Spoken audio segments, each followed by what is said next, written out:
This is the GPL podcast, part of the Pull Tab Sports family.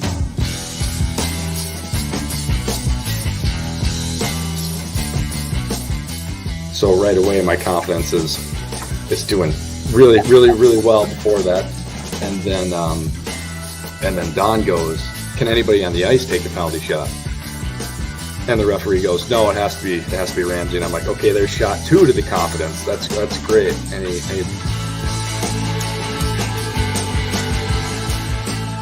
You know, I think there's some shenanigans happening in the goalie community. Are you going to speak on that? In the goalie community. Oh, former goalie?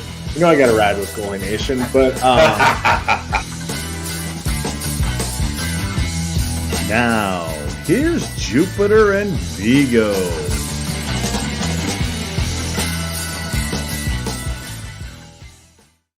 Good evening. Welcome to the GPL podcast, episode number 253. And Viggs, back from the break, almost a month off from the podcast. How was the break for you? We should feel well rested, right? With all the time off. Yes. It's been very hectic for a father of 2 with the youth hockey. And then, of course, tonight, I had to fuel up with some chicken parm. It's a hectic evening in the household getting ready for the second half. Yeah, I was out shopping out all over the place. You were like giving me notes. I'm like, oh, geez, I got to fix some things before it sneaks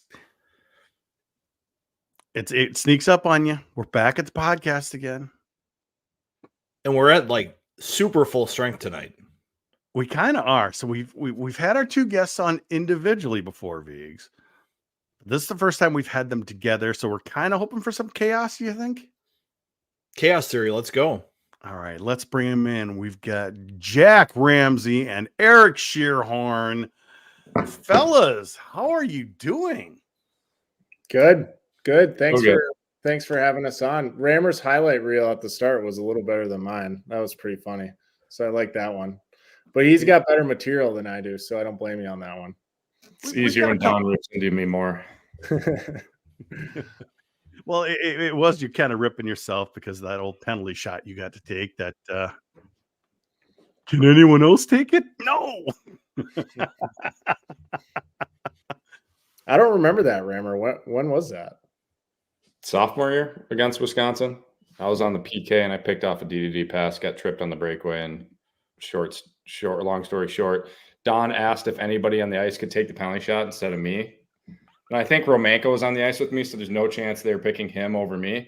And so he's probably going to pass it to one of the 2 defensemen. And then Genner was yelling, "Take the power play! Take the power play!" And it was only in the game notes for about a decade. Yep. Thanks to the SID, Brian Deutsch. Yeah. Deutsch. Who was it? Who had the next penalty shot? It was last year, wasn't it? Uh-oh. Now we need Nate. We need Gopher State to remind us. I could check the Gopher game notes if you let me scramble a little bit, and I could figure out who replaced you on there. But it doesn't happen very often. No, it doesn't. But, on the flip side, you're not doing penalty shots, but still the Gophers stink at shootouts. And we found that out at the last series of the year against Ohio State again. Yeah, I know that the fans are really frustrated with the shootouts, but from my perspective, you just got to put that in the trash can. I've heard so often from fans that they're frustrated this team isn't going to Frozen Fours, isn't winning national championships. And what do you mean? it They're doesn't supposed to help win it you every win. year. It doesn't help you win a national championship, spending a lot of time on shootouts.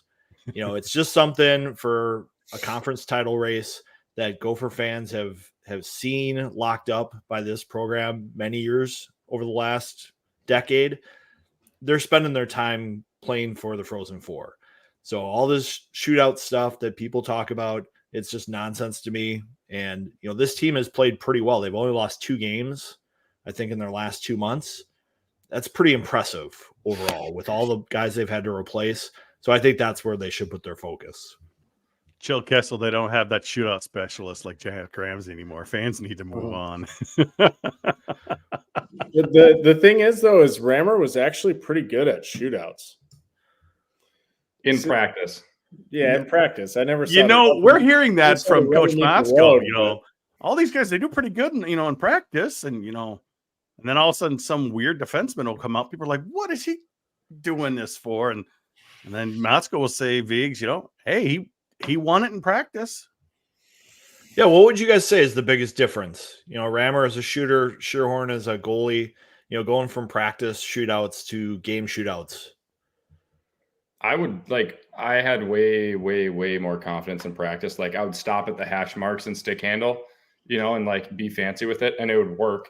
But there was no chance I was going to do that in a game, because if I did that in a game and got poke checked or like it bounced over my stick, like I wouldn't be able to live that down. So it's like, all right, let's keep it simple, and doing that, like less likely to score. So I think for me, the difference is just less time to think, right? Because in practice, it's usually rapid fire shootout. And so you're just getting your reps in, you kind of got the timing down. But then in a game, when you have different guys coming down doing, one's going slow, one's going fast, one's taking an angle, and you just get different looks that you're maybe a little less prepared for. And then, it's a lot of luck too. There's no, you could have a really good goalie who has a couple bad shootouts in a row, and he's not necessarily bad at breakaways or shootouts. He just didn't stop those attempts. You know what I mean? And so it's fluky, and I don't know. I don't put too much weight on it. I think the fan frustration, Viggs, is not maybe that they lost, is that they've had three of them now, or three or four.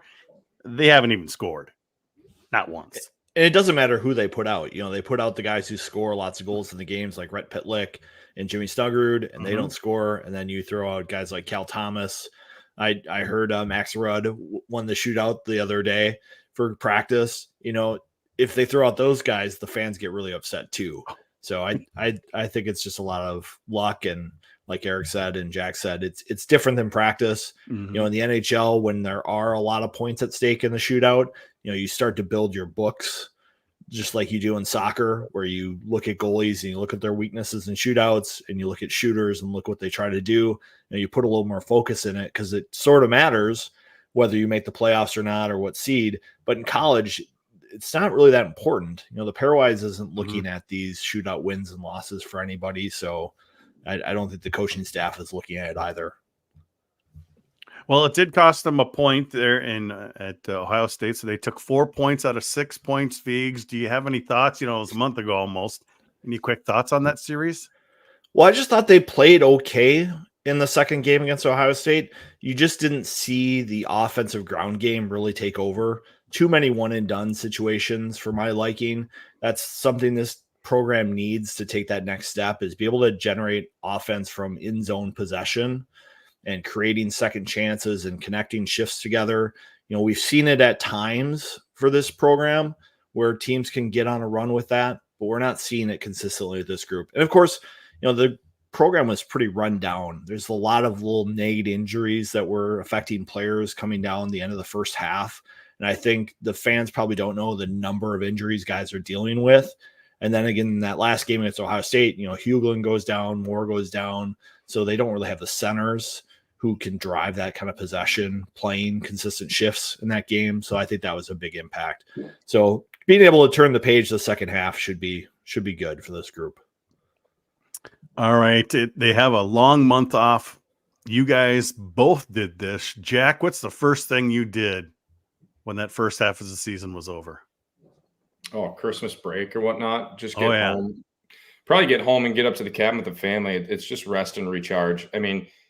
It's a long break, but it's not a long break, Eric, right? You get like 3-4 days of actual time off, and then it's I don't know if it was Christmas Day, like we had practices, or the day after Christmas.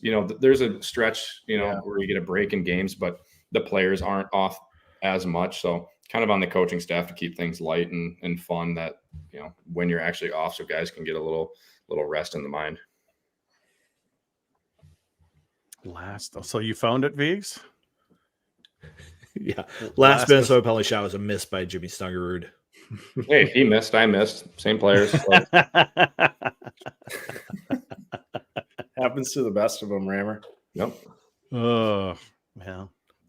We're thinking about having Brian Deutsch on the podcast next week since, he was kind of a Robert Morris guy before he came to the U. So I told him we'd put it to a vote here. So do you two think that Deutsch would be a good guest for Robert Morris? No, I'm just kidding. Deutsch is always classic. You gotta love Deutsch. I don't know what hockey insight he'll provide, but he's probably got some great stories of behind the scenes looks at, I don't know how much you'd want to let it fly, but behind the scenes interactions with Don and Genner and Grant, whoever, just funny Grezer behind the scenes looks that I'm sure fans and listeners would appreciate. We'll have to let Deutscher know that, Viggs. Rammer, what do you think? Don't let him know I said that, though. No, Eric's spot on. He would have better stories than the next 10 player guests that you have on. Yeah, combined. for sure. And if he's maybe in overtime, if you can keep him on for a bit too, he might spill the beans a little bit. But if you could get him to give a couple of stories, it would be yeah. But who's got more stories, Deutsch or this guy who's saying, "Really, Mr. Craig Floor"? Craig was privy to some of those behind the scenes interactions. Yeah. I don't Come on. I don't know who's got better. That we'd have to do a story off or something like that. But Craig's been on quite a few overtimes. He was on our 250th show a couple, earlier this season. Well, so is Deutsch. We had Deutsch on for that as well for the 250th episode. That's funny. He's a good guest. So I think Viggs, we might want to pencil him in for next week, don't you think? I think that's a definite yes. Yeah, I think so. And he's got stories about Derek Schooley too, the head coach at Robert Morris, who was there when Deutscher was there, and he's at Robert Morris, and he's on the USCHO podcast every week these days. He took the mic last year and he stuck with it even while being behind the bench for Robert Morris this year. He's continued to podcast. He's always got interesting East Coast perspectives on things. I got to talk to him quite a bit at the Frozen Four in Tampa last year. And so looking forward to that matchup coming up in 2 weeks. All right. So that's definitely yes. So we'll have to give him you just text him now that it's been voted 100%. He needs to clearly he's watching. So he could be.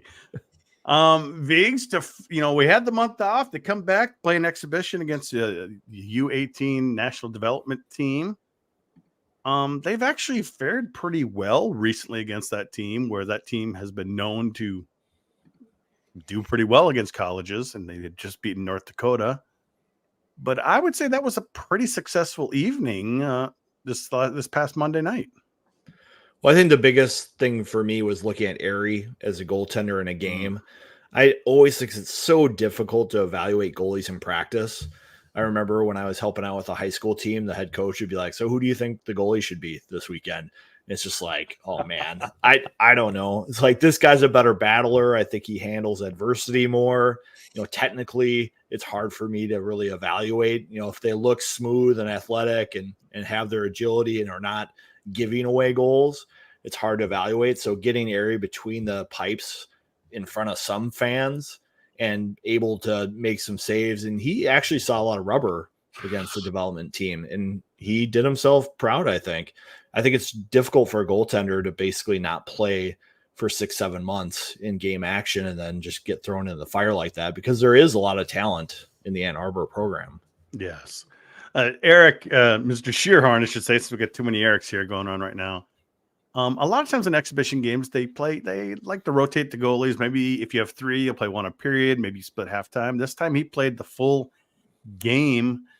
If you were a starter, did you like playing those exhibition games? Not really.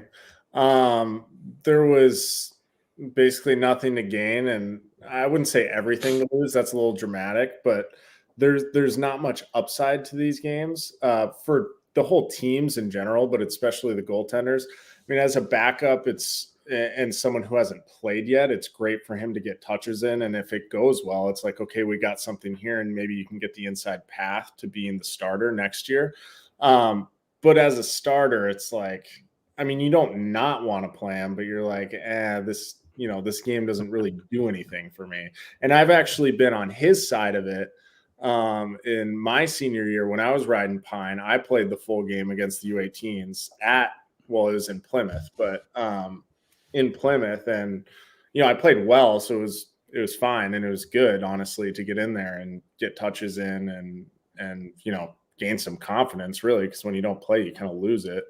But generally speaking, yeah, I think if you put truth serum in most guys in that locker room, they'd say, I think we'd rather have just done New Year's and not played at 2 p.m. on the first.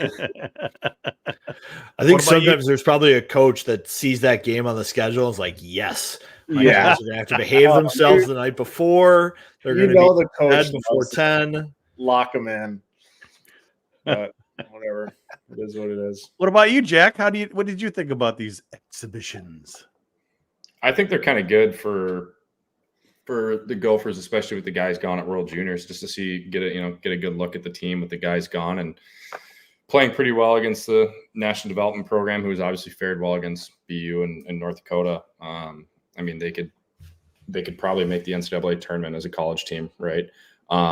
But just get a feel for what it's going to look like this weekend. If those guys, most likely win tomorrow, and if they lose tomorrow, they're probably not going to come back and play this weekend. So it's good that we can put together a feasible roster, missing a few guys. That was a hot take, by the way. TDP making the journey. What's that? I don't know if I have a rebuttal for you on that one, but that is a hot take that they'd make the tournament. That could be a preposterous statement. I don't know. Right there. They're a pretty good team. What they beat BU 8-2 or something, and they're going to. But like Schierhorn said, like what does BU have to play for? That's where I have some hesitation with just crowning them as better than some of these teams. Is the one-off exhibition game that maybe they might not necessarily want to play or play their third string or backup. I'm like, I don't doubt that they're a really good team, but being a top 16 team in college hockey, I'm a little hesitant to crown them that. Hey, I didn't say top 16. Put them in the other stage, put them in the Atlantic, and they win the conference. They're in. Oh, he's moving the goalpost. They could be 35th in the pairwise. Oh my gosh, it's unbelievable. Yeah. Because I remember one time they beat like North Dakota, and then they lost to Bethel the next day. And so, there is so much talent that this team can make you look bad if you're going to give up rushes and play transition hockey. But I don't think the Gophers did that. I think Begley and Rudd were looking to show that they can be responsible and given more than 6-7 minutes a night. They wanted to show what they could do and not start getting crazy and riverboat gambling out there. No, that's spot on. That's spot on. Hey, it's hard to get up for Bethel after you play North Dakota too. No doubt. And it was at Bethel too, I'm pretty sure. Yeah. I'm proud of Bethel. Sports Center. Yeah. It's tough rink. Oh boy. Would coaches ever say, hey, so-and-so's playing for us next year, don't lay him out? No, I'm trying to think who would have been. So we played NTDP twice, Rammer. Would have been our senior year, which I guess Faber would have been on that team, right? And then our sophomore year, maybe at the start of the year exhibition. And then that would back him around. And no one. Or Reedy, but no. That was a long way to say no, but no. Yeah. I'm trying to think back. I remember there was a Gopher commit that got laid out pretty good a couple of years ago, and he was like a first round type talent. And you just kind of go, oh no, that's not a great look. Don't you commit. I was kind of worried for Cole Iserman this last weekend. I think he committed out to Boston under good circumstances. And I saw someone tell me that he shook hands with Bob and Ben after the game. I think there's no hard feelings between the coaching staff and that family there. I think that's a very personal decision he made to stay home, and definitely something that Bob understood. What that's always good. Again, remind me. So Cole Iserman's probably going to be like a top 3 pick. Yeah, I know who he is, and I know he decommitted, but I didn't know there was a backstory, to be honest. Viggs, it's probably more the fans that were angry and everything else. I'm guessing the players and the coaches probably know a lot more to the story that we're never going to hear than anything else.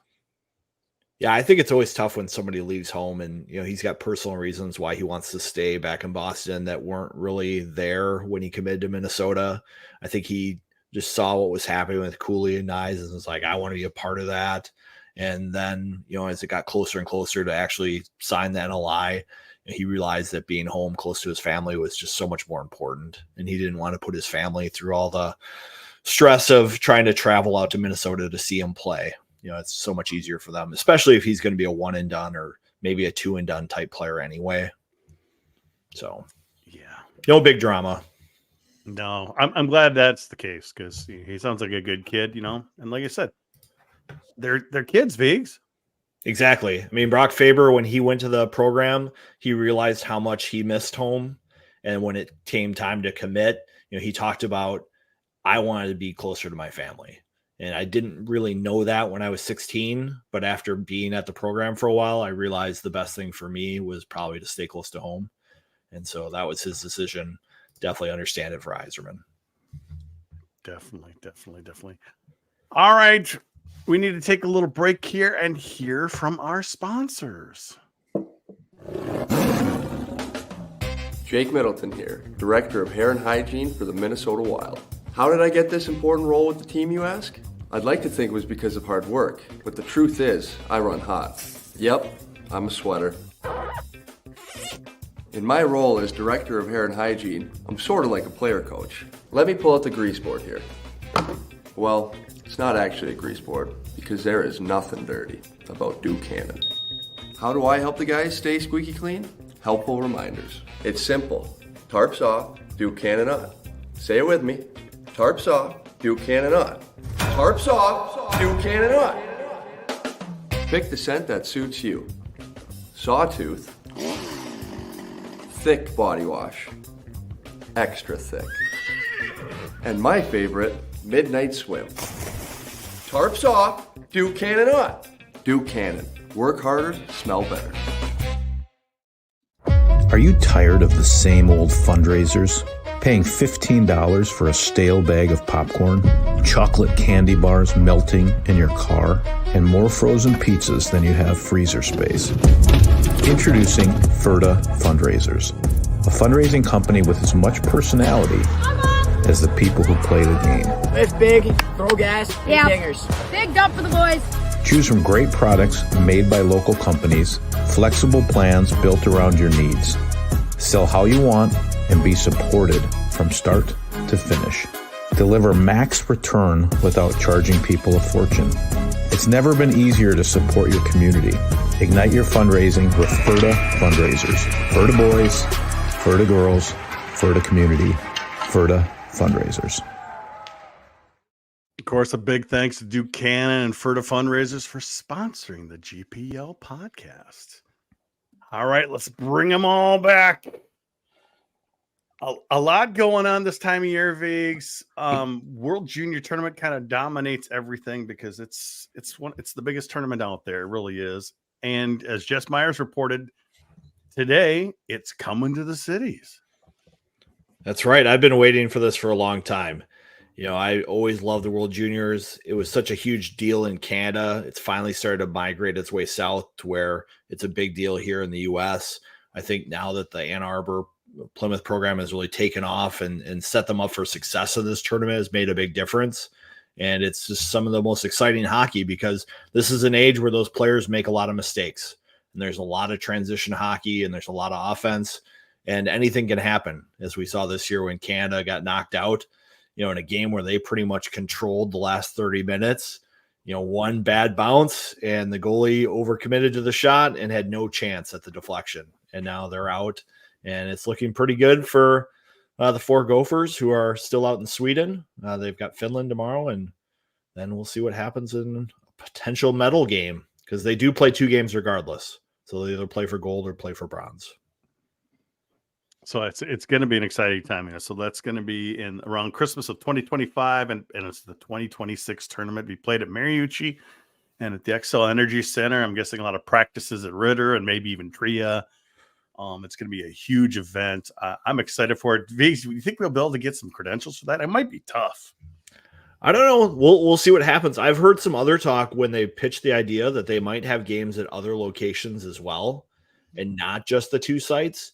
Because I know when they came to Minnesota, they toured a lot of buildings to look at potential. Because it's like when it's Norway against Slovakia, you're not going to fill 10,000 seats for that. So if you get a right size venue for it, there's plenty of good rinks around here for them to check out. I'm looking forward to going to as many games as I can. I usually try to go up to Lake Superior after the Christmas break, spend a little day checking out the lake, but next year it's going to have to be at a hockey rink. It might have to be. I mean, well, what do you two think about this junior tournament? It seems like it's just ever since maybe even Crosby and Ovechkin and when they were up in Grand Forks, it's really kind of taken off the last 20 years. But it's also helped the U.S. team has been successful, Jack. Yeah, no, 100%. It's been like, I think when I was a lot younger, I didn't even know what the tournament was. And like you said, once you kind of had some of those household stars, those really top end guys, it started becoming a Christmas tradition of checking it out and following along.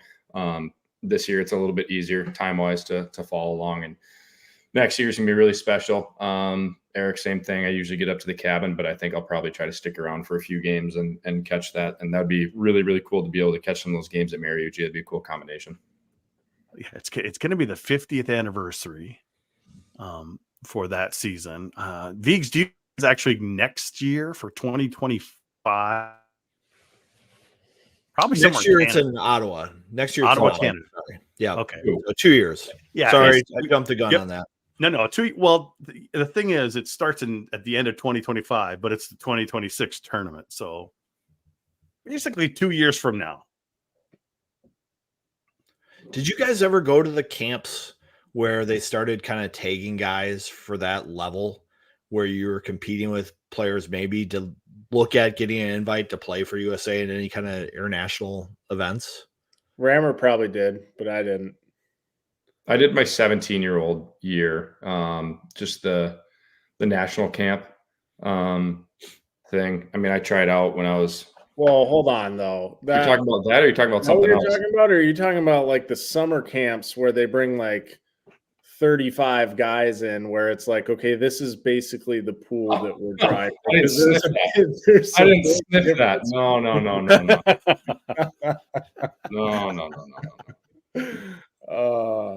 I thought you were talking about they do together those summer camps where they've had like the 8 different teams of like the 15s and then the 16s and then those 16s. Oh yeah. I did. So they those. Yeah. Mm-hmm. It's a little easier getting out of the Pacific District, which is Seattle, Hawaii, Alaska, Washington, Oregon. California produces good players. But other than that, now I will say this though, is at least in the later years, they started tapering how many players we sent. So like by the end of it, 17s is the last year.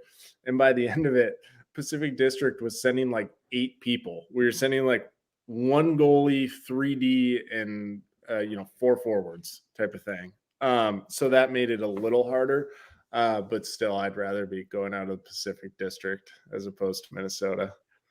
Yeah, I didn't make it out of because it goes districts to like your state, or at least for Minnesota, it's district, state, and then you go. And when I tried out 15-year-old year, I didn't make it out of our district, which is like Edina, Eden Prairie. It's kind of like Lake Conference is what our area is. And I didn't even make it out of the first cut. And then 16s, I didn't even try out. And then 17s, I made it. But I'm in November. Eric, I don't know. When's your birthday? February 96. So that's a little bit. I'm in November 95. So that kind of sucked too, because I was trying out with the Latiris and the Schultz and the guys that were a year older than me. So it took me a while to kind of hit a growth spurt and be able to keep up. I saw Andrew Carlson commenting here, Belgium and Slovenia at Fogarty. Belgium. Has Belgium made a World Juniors? I'm skeptical. I don't think so. I think the question will be, will Russia be back in the juniors by then, Vigs? Probably not. We'll see. That one's above my pay grade. So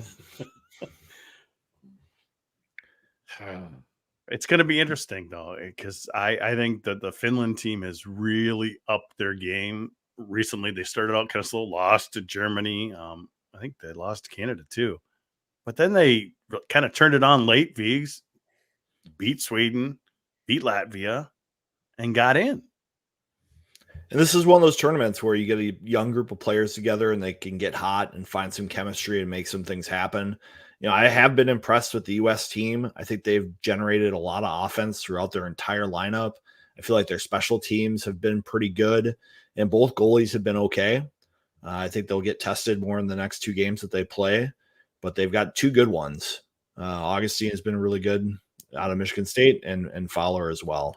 So, okay, the question is, will Rinzel and Chesley play like they are right now? Because I've really noticed that those guys don't push it up and try to enter the zone as much as they do when they play for the Gophers. They've been really trying to be more stay-at-home kind of guys. Well, I think that's a lesson they learned in the first half of the year. I think towards the last couple of games that they've played, they have been taking less chances and letting the game come to them. And it's been paying off, at least for Chesley. He's getting scoring opportunities in the offensive zone because he's not forcing it. He's waiting for opportunities to present themselves, and then he unleashes his shot. And he's got a big shot, and he's proven it that he can score with it. It's just not something that you can just force all the time because it's going to get blocked. You're going to put yourself in bad situations. They're playing with a lot of talented players. So when the space is there, they got to take it. They don't force it. All right. Any other thoughts, Figs? Other than this is just one of my favorite times of the year. I can't believe this out. It's a different tournament without Russia because one less or big power. Just seems different coming out of the pools with Russia not in there competing and just their style of play meshing with everybody else. So I think that's been interesting. We've seen a lot of tight games though. And I don't know I think they're on the big ice for most of these games. I think it makes a difference. I think teams can play more defense. I've always heard lots of people talk about how the big sheet should promote offense. I think it's the opposite. It promotes more defense and more structure and more possession, and it kind of slows the game down. And I think we're seeing that have an impact in this tournament this year. I miss Russia too, because Russia is a great villain in these tournaments. Like when I think of the Russians at World Juniors, I think of guys who, as opposed to your average hockey player, will just say celebrate way too hard. They're just hateable. They're taking cheap shots. They're colorful in a way that doesn't really jive with your traditional hockey fan. And there's just something about the Russians, I think, that we're pre-programmed to not like in general. And so they're a really fun team to watch crumble because I feel like they have some bad beats in the World Juniors. So I hope they get back sooner rather than later for that aspect alone. You're always looking for that Russian guy with the tinted visor and the white gloves. Yeah, and just right. The flashy flare, extra edge work stuff. Yeah. And you're just like, oh, this is going to be fun to watch. Hey, we used to see that a lot in the Super Rink League, Vigs. I think there were a lot of wannabe Russians in the Super Rink League when we were that playing, HC Torpedo Russian team we played. They were our arch enemies. Well, and they drank real Russian beer and smoked real Russian cigarettes after the game too. Is something else. You did not want to take a puff of one of those. You might lose a lung. Oh, those were the days. Those were the days. All right, Vigs. We need to hit up a couple more sponsors here. And one of them is new, and one of them is not so new. Our friends over there at Chill Boys, still one of my favorite things is Chill Boys. I love the Chill Boys. They've got 3 options for you: bamboo boxer briefs, and performance boxers. I gave out some Chill Boys as holiday gifts to people this year, especially that Viking purple boxer that they had. Great gift. I've got a $10 off gift code for somebody in overtime. For our best question in the first 10 minutes of overtime, I'll give out a $10 gift code to that person. Otherwise, you can use that chillboys.com, pull tab 15 offer to get 50% off your order. Yeah, I almost forgot about that 15%. Pull tab 15 for 15% off. It's a great deal. But besides Chill Boys, we have a new sponsor as well, don't we, Vigs? Cub Foods is on board. Yep, Cub is on the Pull Tab Sports bandwagon, so you should be too. If you've got stuff you need around the holiday season or for holiday parties, Cub is the place that's going to have it. There's so many other stores, they're going to run out of what you're looking for. Cub has great inventory, and they're sponsoring local teams. They're on the Wild on 7th podcast. They sponsor Twins Homer Hankies. They're on PJ Flex headset.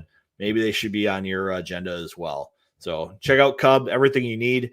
And they even have liquor stores now. So if you're looking for Duck beer maybe, or if you're looking for some THC drinks, check out Cub. Definitely. So we're glad to have Cub on board with us. It's going to be fun having them with us. All right, let's bring them back. Schierhorn and Ramsey, guys. Oh, now you're all mixed up. I got to switch you back here. There we go. That's more normal. Okay, the long break is over, guys. You played your exhibition. How much were you guys chomping at the bit to just get going week after week at the, starting January, Eric? I mean, this is a stretch run. Yeah. Well, there's two things on that. One, it gets boring because you haven't played in a month-ish. And then you go from playing early December and then you go right into finals. And so you don't really practice. There's maybe some captain skates and you work out just to kind of stay in shape. And then you go home, you rest for a little bit, and then you come back and there's no school. So it's just you go in, you work out, you practice, and then your day's over at like noon and there's nothing to do.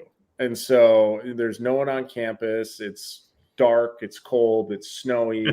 And then so when the games come around, you're like, okay, finally something to do. And so it's a relief in that sense. And two, I felt my freshman year, there was something about coming back from Christmas break that, the first half's kind of a whirlwind. And once you kind of come back with a reset over Christmas break, the second half, it almost feels like not necessarily that you're a vet, but you have experience and you kind of know what's coming and you get a feel for play. And I think you can see a lot of guys elevate their game in the second half, which I'm hoping is what happens to some of these young guys on this team. But I think there's a confidence about, having the reset and having the first half experience and then coming back and kind of almost being like it's year two in a sense, that I think will hopefully help this team. One thing a lot of coaches have said, Jack, even Don and even Bob, he's like the freshmen can't be freshmen anymore after the break. It's kind of like they need to step up. Yeah, they love that one. That's spot on, Eric. I was kind of thinking like you come back from Christmas break and you kind of feel like you're starting your sophomore season. Feels like an accurate sense. Yeah, I mean, once you come back, it's okay, who's going to shrink and who's going to elevate their game, and are we going to roll with 20 seniors, or are we going to have a bunch of underclassmen with the some upperclassmen carrying the way? And it's Big Ten time, right? You got to get CC and Robert Morris out of the way, but now it's Big Ten time. Can we make a jump in the standings here? Like, not completely out of it, but now we start looking at the pairwise, and kind of as a player, I'd start tracking on the pairwise now. And not that the games in the first half don't matter, but it's like, okay, everything is crucial now. Are we going to get an auto bid or not? So you're just so much more focused on that end of the season. Like, it's finish line's kind of in sight. Like, let's start getting dialed in here. Well, Vigs, we've got CC coming into town. It's finishing a kind of a contract that started quite a few years ago. It's wonderful to have that old WCHA foe back and playing them. They've been up and down, but they did take 2 overtime victories in North Dakota. So these games are big this weekend, and trying to get the victories for pairwise. Yeah, I know coming into the year, Chris Mayotte felt very confident with his team. He liked his depth. He liked his goaltending. He was surprised that he was being picked so low in the NCHC. He was like, if we're getting picked 6th, 7th in this league, it must be a really good league. And I think by them getting 2 wins over North Dakota, they showed how good they can be. So this is a program that's gone through some turmoil with him taking the reins. He kind of reset some of the recruiting that was being done at CC, and now he's starting to get his guys there. And this is a coach that's had success. He had it at Providence. He had it at Michigan. He was a guy who is tagged by USA Hockey to help out at the World Juniors. And this is his team now. And it's going to be a tough test for Minnesota. I think a month ago, based on how CC had played, we were saying any losses to CC would really hurt their pairwise. I don't know if that's necessarily going to be the case anymore.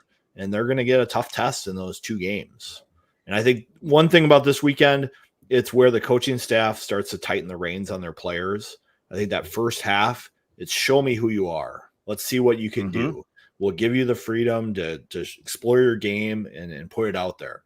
Second half of the year, I think the coaching steps up a little bit more and guys will be, coached more, to find a better word. You guys experience that as players with your teams as you transition from the first half to second half? Yeah. It's kind of, I think the coaches are starting to get a feel for these are the guys that we can coach up and who we can ride going into the end of the year. And these are some of the guys they're going to have to leave in the dust, and we'll pick them back up in the summer. These are our guys. So it's crunch time. I think the one thing with Minnesota is that they've ridden Justin Close pretty heavy. He's played every game so far. He's had a lot of practice time because they were so shorthanded with goaltending at the start of the year with Airy getting hurt. And then Weiss got hurt so much that Potter had to put the pads on for a practice at one point just to give him a look. They're playing their power play game against a net. That's where things had gotten with this team because they're just trying to keep the ship moving ahead. So I think it'll be interesting to see how that happens the second half. That break is probably great for closer. I don't know, Schierhorn, if you had that kind of workload in the first half, I'm sure mentally as much as physically it is nice to have that break. Yeah, the practices. I mean, there's a massive difference in having 3 goalies versus 4 goalies, let alone, 2 or 1, even in some cases. And that's just like practices are just significantly easier with more, obviously, because I never really wanted to, even when I was playing all the games, I never really wanted to dog it in practice. I felt like that was the wrong way to do things, even if sometimes it was like, geez, I don't know if I need to get this many shots on a Wednesday. But not having those goals, and I kind of get the same feel for Closer from the little bit that I know him, that he's not going to be someone that just stands in there because he's like, hey guys, sorry, I'm not going to try because I need my rest. And so, I honestly didn't know that was a thing. So I think that could totally play a factor in him being tired for sure. And I think the other impact it had on the team was they didn't have that net battle that you really need to get some of those ground games goal because they didn't have goalies in practice. They're just shooting at the shooter tutor essentially. So there's no rebounds. It's hard to get traffic. It's hard to simulate that. That's why they got Matt Bryant from the club team to join, just so they had another body in there that they could practice. And I think, it had a big impact on them in the first half. I think some people kind of poo-poo that and say, it's not a big deal. They'll be fine. It changes the way they can practice. Well, we saw him in Grand Forks before he was, really needed to be on the official roster because they needed someone for just practice, Viggs. Yeah. I mean, even on morning skate, you don't want your starting goalie going out there taking an hour worth of shots, especially with some of the guys on this team that like to shoot a lot of pucks, so it's helpful to have 4, I think, at this point, especially when you have a goalie who plays as much as Closer does. Cheers, you got to make yourself available to Bob next year. Yeah, right. I have not skated since March of 2020, and I don't plan to break the seal with a practice with the Gophers. That's just not going to happen. That would not be good for anyone, really. You'd break something. Yeah, I'd pull something, break something, and I'd let in. I mean, they're better off shooting on an open net. Yeah, the scouting report I got on Potter was it was a one-and-done experiment. Putting the goalie coach in goal. Yeah, that's tough to come off the shelf into a bunch of stallions that are 18 to 22, just primed and firing 100-mile-an-hour shots at you. It doesn't really work. Do you guys remember the Paul Deutsch story? This is the Minnesota Wild. 15 years ago. He was he's one of my dad's buddies growing up, and he always played men's league, and they didn't have a goalie ever. So at like 35 years old, he finally said, screw it, like I'm gonna get pads, I'll be the goalie. And he was the goalie. And then my dad coaching the Wild, they needed a goalie for like morning skate and for practice. And so they called him and brought him in and did just fine after like 3 years of playing goalie. So Jacques was like, Rammer, you can bring him back. Bring him back. And for like the next 3-4 years, he was like a practice goalie whenever they need an extra guy. And then at home, I think they're playing Nashville. My dad and I were going to the game. So this is after my dad had retired. And Paul was going to the game. He was coaching like his daughter's U12 team, and they got a suite to go to the game.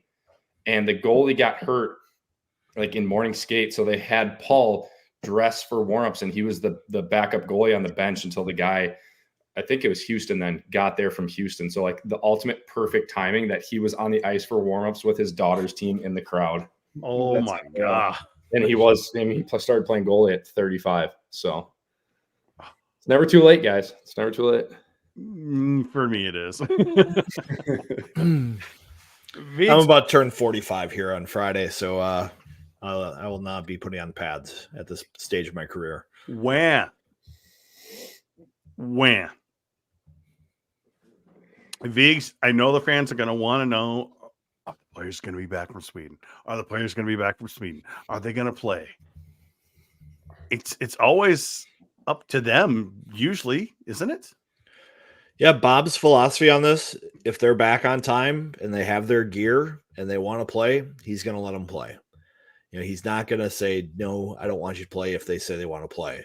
So I think if the guys get back, they're in, and Bob will manage their stress level going forward. You know, he can reduce the amount of practice time they take those next couple weeks. But in general, if guys are back and want to play, they'll be in the lineup. And I think, you know, Snuggerud missing some games here because of illness, you know, maybe he'll get through it okay. I remember Ryan Lindgren losing about 10 pounds when he got really, really sick at the World Junior. And, you know, he tried to play through it, and it was not great, but he figured it out. All right. Well, it's always a wait and see. It was kind of that when they came back from China last year after the Olympics. Baber was all of a sudden playing, and they barely made it. Mm-hmm. And it was Penn State, wasn't it? At Penn State or something? I think it was. Yeah, it was crazy because I remember Faber talking about how even in the airports, like they couldn't get any food because everything was shut down when they got to all these places. So like the minute they got back stateside, they're just like anything, McDonald's, Power Bars, Cliff Bars, you know, candy, whatever they could get their hands on. They're just like, they needed food so bad.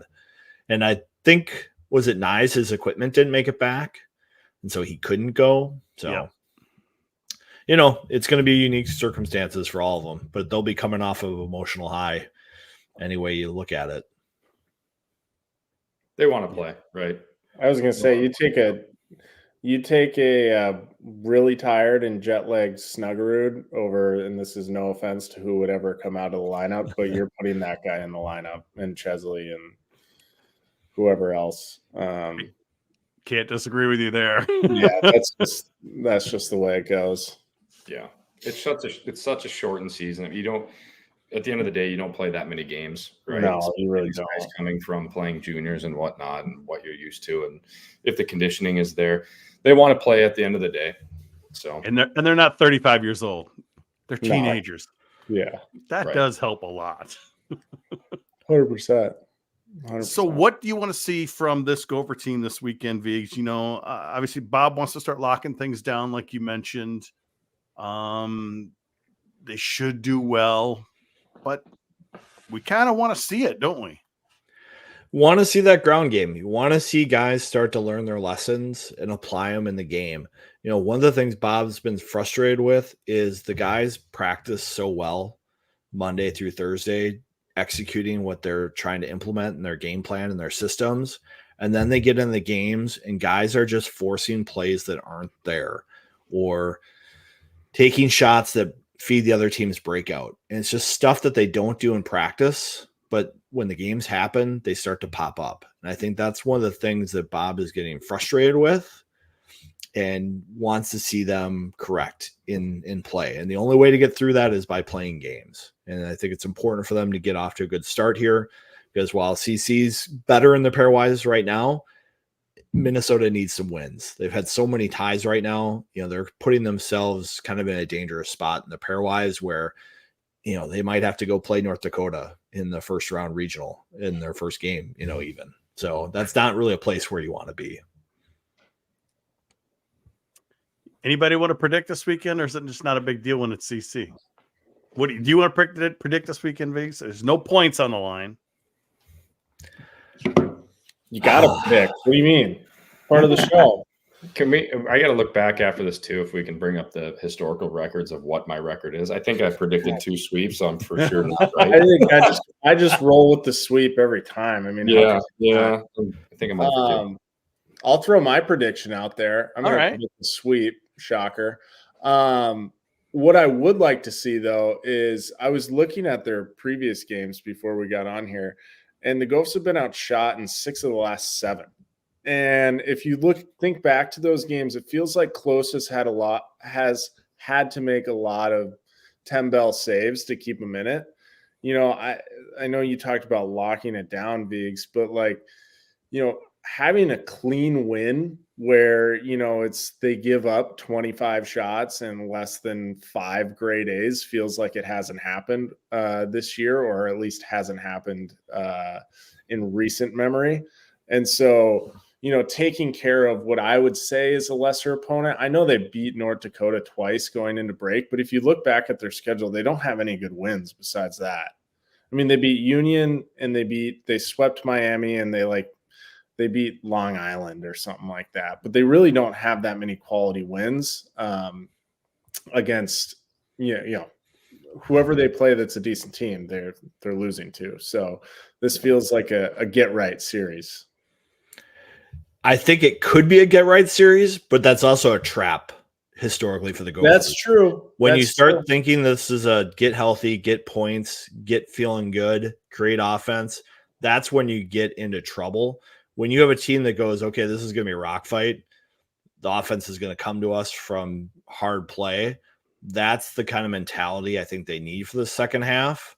And that's how they've gotten into holes this last stretch of games where they're getting outshot, is because they're feeding the other team's offense. So they're not just taking control of the game. Like against Notre Dame, I thought they did that really well, where they just said, you know what, we're just going to take what we can get and take our chances when they show themselves. I think the last couple of weeks that hasn't been the case, and they're pushing offense that's not there. So that's where I get worried. I guess I should say this: if in terms of a get right game, what you're thinking of or about, then taking it lightly, I'm thinking of like a Long Island University. I don't know if CC's bad enough for them to say, okay, this is going to be a cakewalk. It's just a lesser opponent that they should, in theory, be able to handle. Although their goalie does look really good. Burko's the player of the month. Yeah, but his numbers are nice. So, what's your prediction then, Viggs?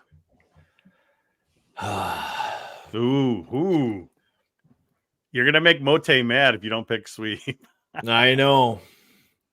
It's just really hard for me to pick a sweep based on what we've seen this year. And I really think one of these games is going to go to overtime. And, it could be an anything happens kind of game. We could see another shootout. So I think we're going to see a win and a tie. All right, Jack, bring some positivity here. I can't. I think it's going to be a split too. And I know we're talking lesser opponent. We're missing 4 guys, if I'm correct on that. Like we're missing 4 of the best players off our roster, and that hurts big time. They'll play though. They'll totally play. Right? Yeah. So, what's the timeline on that? It's a tough commute back. They get back that day, essentially, because it's going to be like an 18-hour travel. So they're going to be able to basically get back, take a pregame nap, and come to the game. So it's not ideal. I don't know, how well you can sleep on a plane after a World Junior tournament If they win the gold medal, maybe the excitement will allow them to sleep on the flight back. But you never know. I heard a lot of the Wild players coming back from Sweden were all mixed up. Yeah. Like you listen to some of the guys on the Wild and Seventh podcast talk to Kinger about it.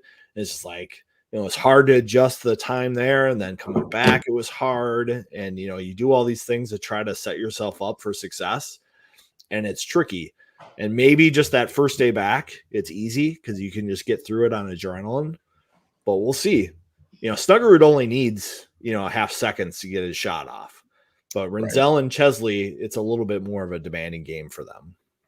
I feel jet lagged coming from Alaska, and that's 3 hours. So I know the pain. Yeah. Hopefully with Renzel and Chesley, like you were talking about earlier, like keeping the play in front of them, letting their forwards do the work. Because in the World Junior Tournament, they're playing with skilled enough players. Like, hey, let's get the puck off the stick, give it to these guys, let them go to work. If we're going to score a goal, it's because of them. If the puck's going to be in the back of our net, it's probably because of us. Like, that'd be a great mindset to bring back home and do that. I think that would really solidify the D-core and keep pucks in front of us. But yeah, I'm going with the split. I think it's a pretty good team. It's probably going to be a half-filled arena. It's Christmas break. Yeah. The students are probably gone, right? It's hard to come in there and get the emotions going with the crowd. But it's such a big weekend. I mean, this weekend and next weekend, I'm not going to put the doomsday thing out there, but like if you come out of this the next 2 weekends 2-2, you're probably in some trouble coming down the stretch, just because of how weak the Big Ten is kind of this year. So I really hope it's a 3-1 stretch over the next 2 weeks. Well, I'm going to go with sweep because I'm trying to be Mr. Positivity here. We need the sweep because, and I think more importantly, this weekend's not as important as next weekend, Viggs. Obviously, we'll get into that next week, but you cannot lose to 63. You cannot lose. Yeah, you cannot lose a game to Robert Morris. Otherwise, you can't lose to 63. That is a season. Season's done, right? If they lose one to Robert Morris, it's done. Got to get the automatic qualification at that point. It could be. So sweep this weekend. I'm going to say sweep next weekend too. So let's get some positivity going into the Big Ten second half of the season. So that would be great. Viggs, we're doing kind of a special podcast Monday afternoon, early evening, little pregame with Dinkytown. And where's it going to be? It's going to be at Tom's Watch Bar, downtown Minneapolis. So they've been doing some, pregame events with different groups. And so Dinkytown Athletes wants to give some Gopher hockey fans 2 free Duck Duck beers when they come to the pregame. I'll have some swag from Dinkytown Athletes, some T-shirts, some things like that they've been selling, like the Rhett Pitlick stuff, the Jimmy Snuggerud stuff. We'll have some Jimmy Snuggerud signed photos for fans in attendance, and I'll talk with Jerry from Grey Duck Spirits about Duck Duck beer and about the promotions they're doing with Grey Duck vodka. They're contributing some significant money to Dinkytown Athletes. And so we'll talk about that and how they got involved. So come on down, keep me company. I got Luke Buer from Gopher Illustrated's 24/7 podcast. They do a lot of Gopher football stuff. So he'll be there with me to help put on the show. He's done a couple of these with Dinkytown Athletes in the past. So it should be a fun afternoon. Hope you can make it. We did it early enough so people could get there and still get to the rink. Sounds like fun. I won't be able to make it down there that night, but I'll kind of be producing, doing more behind the scenes stuff for that. So everything goes as fairly smooth as possible with Viggs. And we're not quite sure on the time on that yet. They're opening doors like at 4:30 or 4 or something like that. Yeah, we'll start the event at 4:30 and we'll probably get going sometime around 5 with our show and be able to get you out of there. Or if you want to stick around, it's a big night of sports. You got the Michigan-Washington National Championship. 2 Big football. 10 teams. 2 Big Ten teams, just like the Frozen Four hopefully will be, right? Could be. So that's gonna be fun. But technically it's gonna be a challenge for us, but we're gonna pull it off somehow, Viggs, Monday. We're gonna push ourselves. We're pushing ourselves to grow in 2024. So that's gonna be fun. And we didn't really chance to talk about it, but Jack and Eric, wish you guys had some NIL opportunities back in the day. I mean, even if it's free Chipotle or something like that. Yeah, That would have been nice. that I would have certainly taken free Chipotle. I ate a gross amount of Chipotle in college too, so I would have gotten my money's worth. But yeah, I don't know. Do we have any idea how much these guys are making? Like, do we have any idea how much Nye's made last year? I feel like he's been the most endorsed athlete, maybe, or maybe it's Cooley. I know he had like 3 brands. And did we hear any rumors on how much he raked in last year? Didn't say how much, but he was with War Road, the TJ Oshie. Yeah. He's a CCM sponsored athlete. And I know he had some other things as well. Cooley was big with Chipotle with his USA Hockey connections. So no dollar amounts are really being discussed with this right now. And everybody's being real cagey about it because it just provides information to the competition. Yeah. So everybody's been kind of hush-hush on what it is for actual dollars. But Minnesota is positioning themselves to be effective in NIL. They're never going to be like one of those top 15, top 20 teams, but they're going to be enough to be competitive, I think, down the road. Are you talking hockey or all sports? Well, all football, sports. mostly all sports. Really? I'm thinking hockey, they'll do pretty good. Football and basketball are going to be able to compete with the other big dogs in like the SEC? They'll be able to compete with Iowa and Wisconsin and Nebraska, schools like that. Yeah. I think the Michigans, the Ohio States, the Penn States, they're in a different level. Yeah, just are. And they were anyway to start with. Yeah. But that 25 to 50, I think that's where Minnesota is going to end up. Yeah. That's fair. It'll be interesting. Definitely be interesting. Well, guys, thanks for coming on the show with us. You're going to stick around for overtime, aren't you? 100%. I'm ready. Remember, you got that Taco Bell order in yet? No, that's in like 45 minutes. Did you order Taco Bell last time you're on? That's the biggest. I'm 2 for 2 towards the end of overtime. Last year, my Taco Bell sat outside because we ran it for like an hour and a half. My Taco Bell sat outside because it was cold last year, and it sat outside in like -5 degree weather. You can just go get it at any time. So don't wait. You can't wait for Taco Bell. Oh. Can't wait. V, so you got anything coming up right now? We got that podcast. I know you've been doing a lot of extra writing, for GPL. You thinking about any new stories coming down the pike? Yeah, we've got a little peek behind the finances of Big Ten hockey. So we're going to be looking at some of the coaching contracts across the league and some of the game contracts, as I put out on Twitter this week. Robert Morris is getting almost $50,000 as the guarantee for coming to Minnesota. So we'll have some other little tidbits about teams throughout the Big Ten. All right. Be looking forward to that in the coming weeks from Viggs. And that'll do it for this episode of the GPL podcast. Obviously, we'll want to thank Jack and Eric for joining us on the show this week. We'll be back next week to recap the CC series and preview Robert Morris. For those of you watching live, stay tuned for overtime, of course. But for the rest of you, we'll catch you next week on the GPL podcast.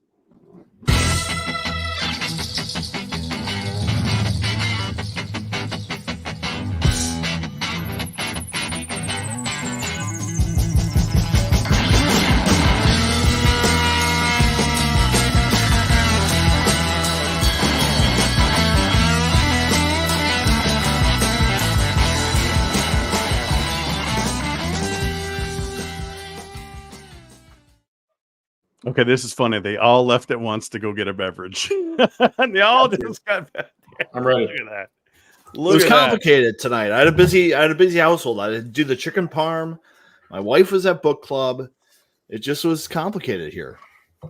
It's all good. I'm gonna go get something myself. So talks amongst yourselves. Viggs, you make some pretty crazy meals, huh? I like to cook. You posting on Insta like some elaborate dishes. Well, if you're going to make chicken parm, you got to have your stations. Yeah, so you got to have your. So how do you do it? The chicken parm? Yeah. So you cut your cutlets kind of thin. So your average chicken breast, maybe half or a third.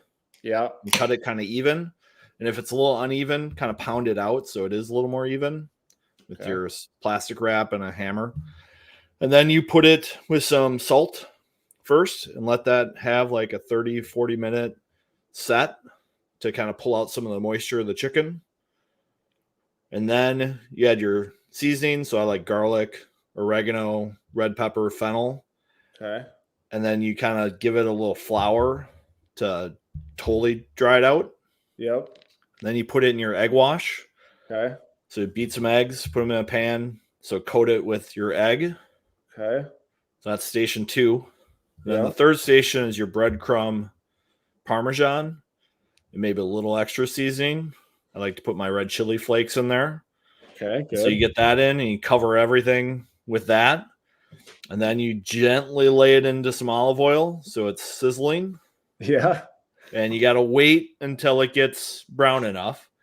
And so you got to brush your olive oil kind of on it.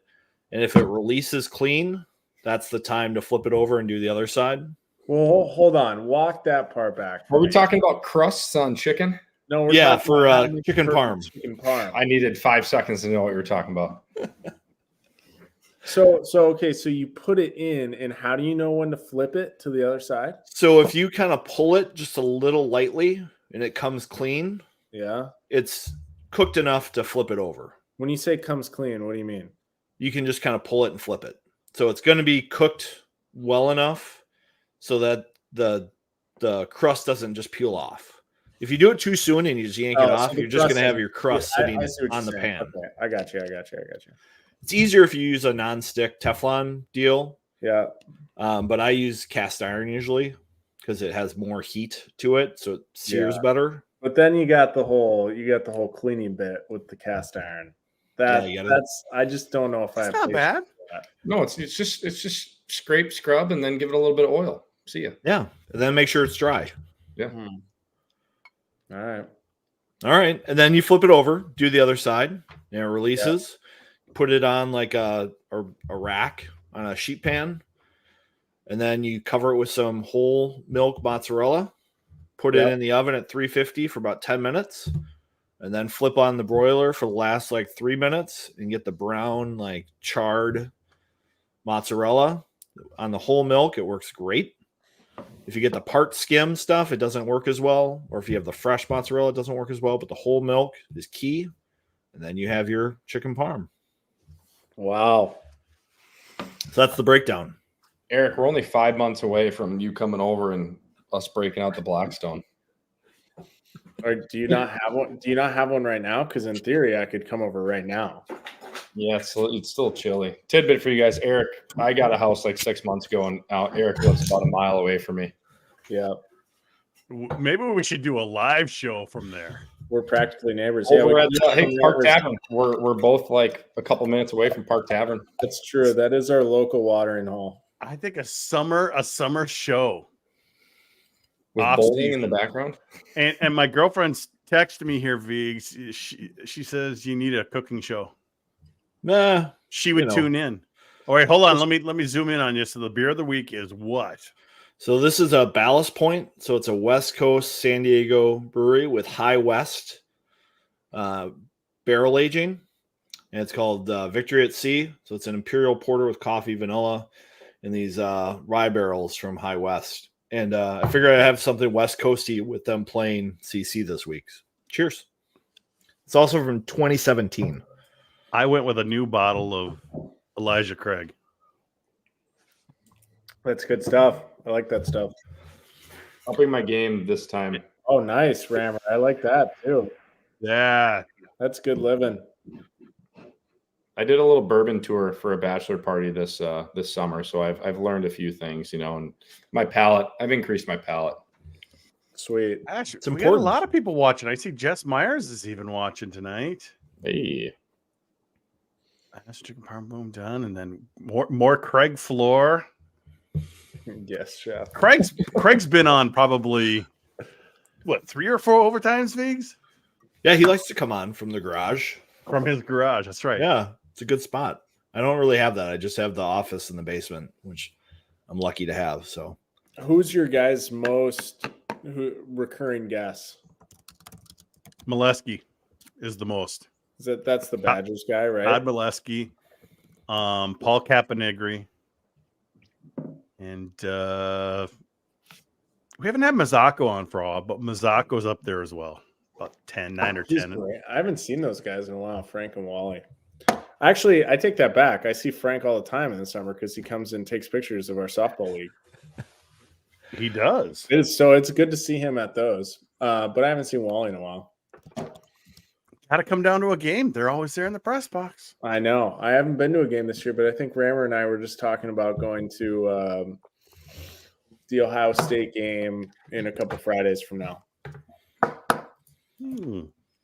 I will not be here for that. It's just like the whole TV setup this year kind of sucks for me because I'm a cord cutter. So like I don't have cable. So the Fox 9 and maybe I'm stupid and I'm not looking in the right spot, but the Fox, I can't figure out how to stream it when it's on Fox. And so then I end up going to some like sketchy website and pulling off a weird stream like that and airplaying it. What do you have for your streaming? Is it YouTube? Is it Fubo? Is it I just have Apple TV and whatever, bunch of different subscriptions. Hulu Live has it. Yeah. So are the Fox 9 games on Big Ten Plus though?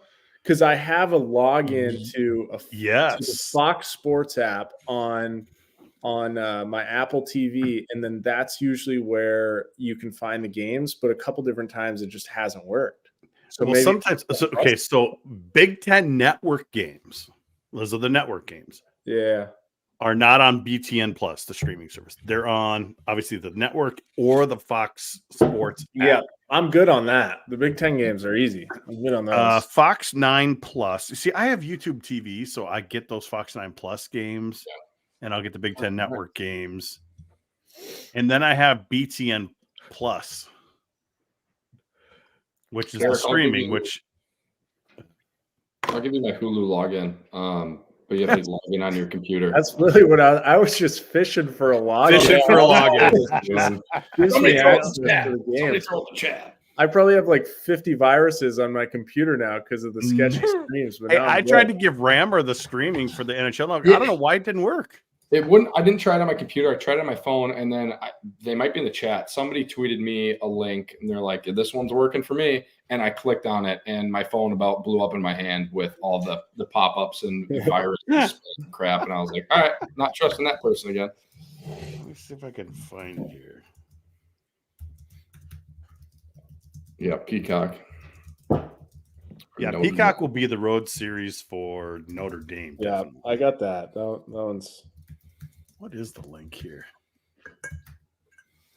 It starts with okay. The TV. Okay. Eric, so 2020 is the last time you put on the pads. If our beer league team scrapes together $5 a guy, will you come out of retirement if we need a goalie this year? I would actually play. I've been more interested in like playing once in men's league in the last year than I had in prior years, and so I could be convinced. The only thing is I was looking through my bag the other day, and somewhere along the line I lost my pants, and so I'm pantless right now, which is a very important, obviously, piece of equipment for a goaltender and for a player for that matter. And so if I do, I would need some lead time to find some backup goalie pants, or maybe I can haggle Grez to leave some out. Yeah, Grez needs to hook me up with that and my helmet from freshman and sophomore year. Well, we can always use you as a skater too. You got good wheels on you. I would rather skate, to be honest with you, because it's a better workout and less chance I get hurt. Goalies are supposed to be great skaters, right? Yeah. I don't know if that always translates, but yeah. See, do you have skater skates or just goalie skates? I just have goalie skates, but they're like the new ones without the fat toe caps. But I was thinking about this the other day because I do some goalie coaching around mainly the West Metro, and every other goalie coach that I coach with has a better shot than me. And I narrowed it down to there's two reasonings. It's either one, I have a shitty stick because I use Lingo's stick and he has a bad curve, or two, I just went to goalie so young in my life that I just never developed a shot. So it's one of those two is my explanation that I'm going with as to why I don't have a very good shot. It's the weak Pacific region I think, for hockey development. Could be it. Kautsy has an absolute laser for a goalie. Yeah, exactly. Does a I'm lot like, why of does he goalie have such a coaching. better shot than me? But I have like 2 sticks left from college because let's say I used, 40 in college. He took 25 of them.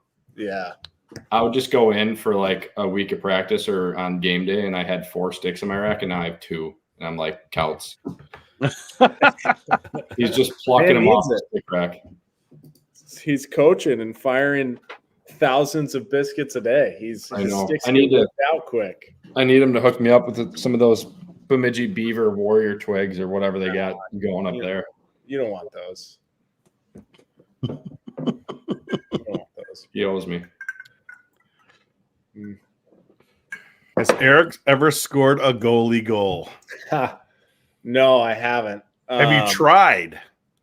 Yeah, I have. I don't think I ever tried in college, but I tried in junior, and it did not go that well. I didn't get scored on, luckily, but it was one of those where I tried to fire it up the middle, and I think I tried to get 2 under it that I effectively fanned on it, and it kind of just dribbled out to the blue line, and like they picked it off, and like I had to scramble back in the net.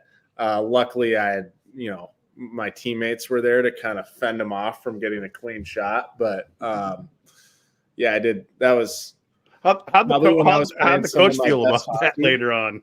What's that? How'd the coach feel about that? Well, I'll never forget my second game. So this would have been my second year of juniors. My second game that year, like we were projected to be really good. And I had a good first year in juniors, so I was feeling pretty good about going into next year. And we were up 4-2 in the third period. Second game of the weekend. We'd won the first one. And I got the puck behind the net, and I didn't have any play, so I just kind of fired it up the boards. And it ended up getting picked off, and then kind of like a 25 seconds later thing ended up in the back of our net. And we ended up winning 4-3. But after the game, like we were all happy. We're like, okay, we started off the year 2-0. And Van Beesbrook was our GM, and he pulled me aside, and he just laid into me for how horrible of a play it was and how stupid it is to just throw it up the wall. And so I got kind of timid for a while there to play the puck because I was like, geez, like that's just kind of what I've always done, is just throwing it up the wall. So I lost a decent amount of confidence in playing the puck for a while there, but I eventually got it back. But yeah, it was a rocky road there for a hot second. I think someone has said that the stats suggest if you're up 2, you always go for the empty net from your own end. Like you should just do it. Yeah, maybe just not goalies. Could you flip a good high puck though? Could you clear the defenseman with like if you had all the time in the world and you could practice it? Yeah, I could. And it depends on what stick I'm using too. Like the Bauer sticks are so much lighter and have better curves that you can whip the puck pretty good with those. But the kind of older graphite or they're not graphite because the Bauers are graphite, but they're more like they're wood, but they're not wood. You know what I mean? I don't know what you call that. Those are heavier and harder to shoot it far, I guess. I was looking at hockey schools for my kids this summer, and I saw like a Heartland camp had a hardest shot for goalie, and one of their campers shot a puck 47 miles an hour with their goalie stick. 47? Which seems pretty good to me. Yeah. Yeah, I have no reference point, but that seems fast. Eric, that's like my average wrist shot in college. Okay, so not that fast. No. You put that one on a platter. Softball team. Yeah.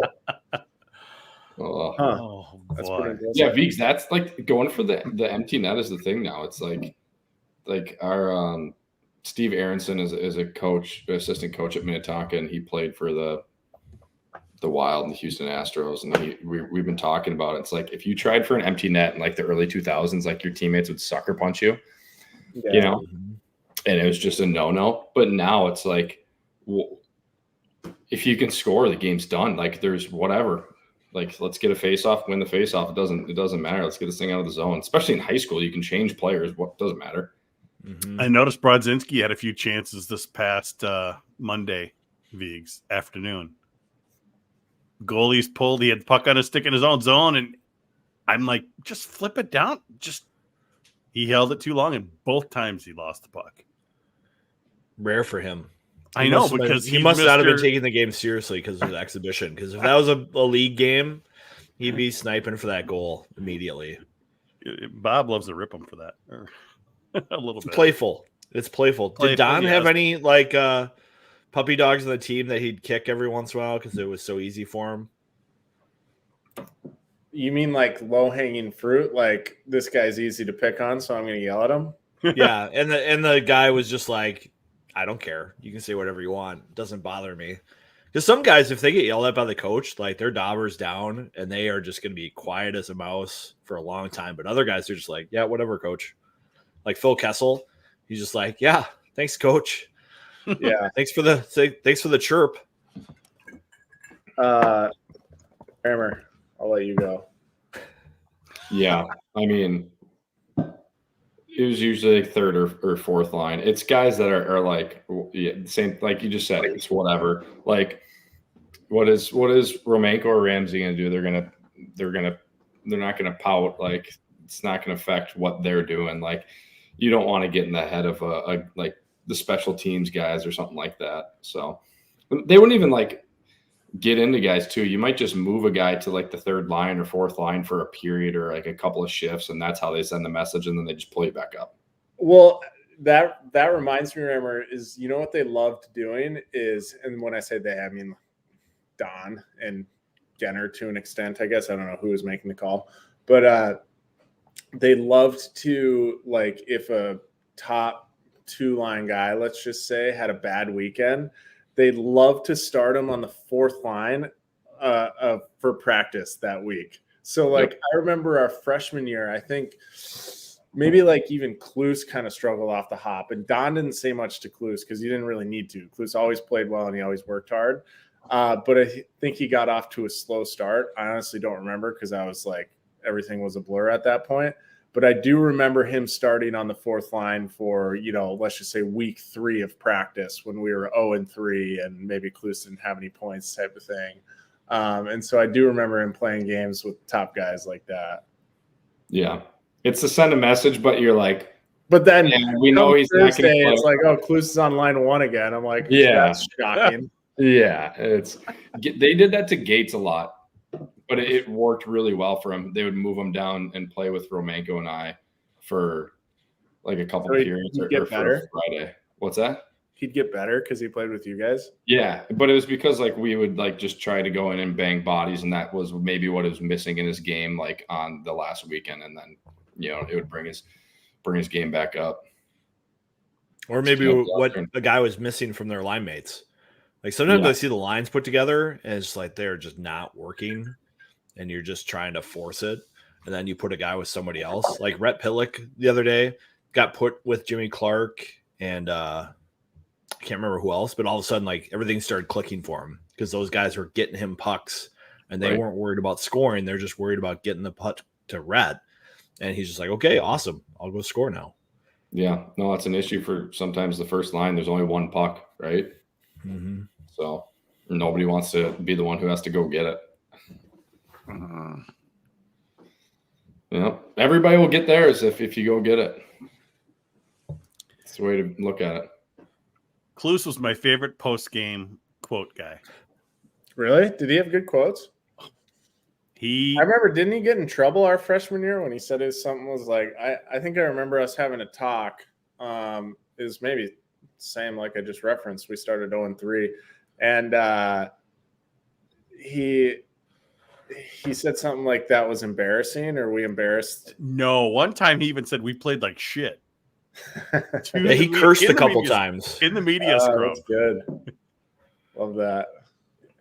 Yeah, and I think even one time wasn't the athletic director there, Viggs? I want to say it was one time, like at the X. Yeah, McGinnis was there, and I think he kind of laughed it off too. So. I don't know. I thought Kluse was always fiery, so it was fun. He had a lot of passion, for sure. because you know how it is. Most players are pretty trained, canned answers, and we even heard on that podcast, Viggs, when Brodzinski was saying, "I just quote back what Bob says to us after the game to the media." That's hilarious to admit. Well, after a loss, like Brodzinski's always sent out, and he's just always saying the cliches. He's just like, okay, not going to get much he's out just of Bob's this one. mouthpiece. Mhm. I was like, oh, I know this guy's going to say what I want. It is like that. So I just thought Klus was refreshing in that sense that he didn't give the canned answers. I mean, you know, like you said, maybe it was just rare. Well, I think most of the time the media is just looking for something for the fans. Right. You know, it's like, you know, we're just trying to pass it along because the fans are really pissed off, and you know, give them something to marinate on for a week, especially in college hockey, because you got to wait till next Friday again for another series. I distinctly remember it happening twice when I was there. And I can remember a couple times once the recorders were off, Klus is like, off the record, this is what I really want to say to you guys. And he's like, ask me this next week. It's just like, all right, I like it. Let's get it next week. I think most of the time, and I know this was my thought process, I was like, listen, I don't gain anything from this. I'm not trying to pursue a career in media, and I'm also not trying to create negative headlines or splashy headlines, because I'm naturally kind of a low-key guy. I just kind of want to lay in the weeds and I want to go about my business. You mean you didn't want to get caught at the library or something like that? Well, that's with Long Island iced teas and get the nickname Long Island Crazy? Which is a hilarious nickname, by the way. It doesn't even really go, which makes it funny. That's just like someone was trying to make that up just to incorporate the Long Island, and it didn't work, but it somehow worked, I guess. But yeah, just the less headlines I made, the better I felt about it. I think there needs to be more flavor. Yeah, I know. Rammer wasn't. Well, you guys know it's a lot easier when you're not playing anymore. That's why it's fun to have you guys on, because we had Close on over the summer, and he opened up a little bit, but it was pretty straightforward, wouldn't you say, Viggs? Well, you're just trying to make it non-hockey sometimes with a hockey player, because you don't want to get them in trouble, but you want to provide some color for the fans who are going to tune in and support you. So you want to try to strike a balance. You're not looking for controversy. You're just trying to pull the curtain back a little bit and show the character of the players. Because as much fun as it is to talk about Brodzinski just being the mouthpiece for Motzko, you know, it's kind of frustrating, I think, for everybody too, to say, well, what does he really think then? Yeah. Yeah.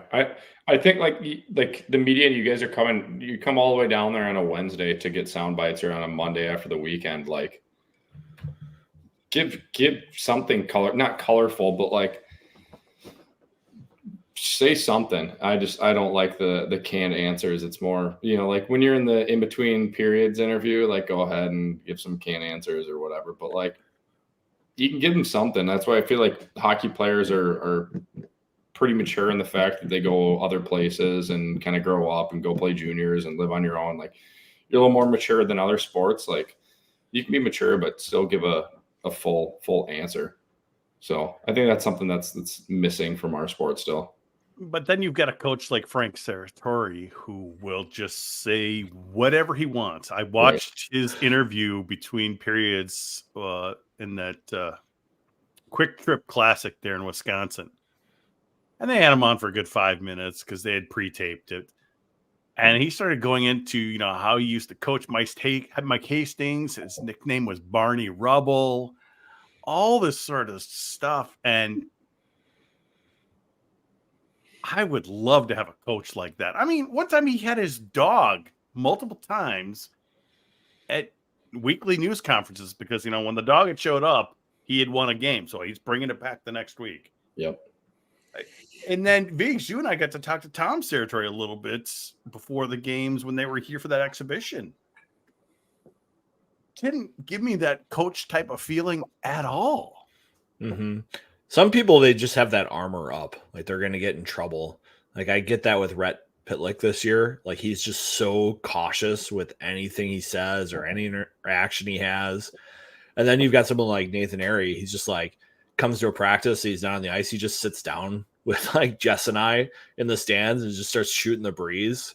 He's like, yeah, I'm hurt. I'm dealing with this thing that we discovered, a week before hockey started. He starts talking about it, starts talking about growing up in Canada and, being a hockey fan, football fan up there and what he's taking in classes and how things are going and how cool all this new gear is. It's just like no filter and just so comfortable.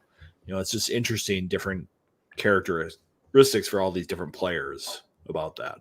It's a relationship thing too, right? Like by my junior year, like seeing you guys at media day or like just like chatting with you, I'm like, I know that guy's not going to go turn this and like put this on Twitter or like say something like that. You know what I mean? Like you can do that to a guy and like, all right, I'm not talking to Eric again. That's for sure. Like it's big time. It's like, that's a huge part of the media guys too, not to, oh, this is juicy, I'm going to go spin this for a one-time story. Like they can actually build some rapport and get some more details at the end of the day. Well, I think the job of the media is like, you want to have guys trust you, and say, hey, we're just trying to connect the fans and the players and the program. That's all we're trying to do for that part of it, and tell good stories. And it's hard to tell a good story if you don't know anything other than what you see on tape and at the games.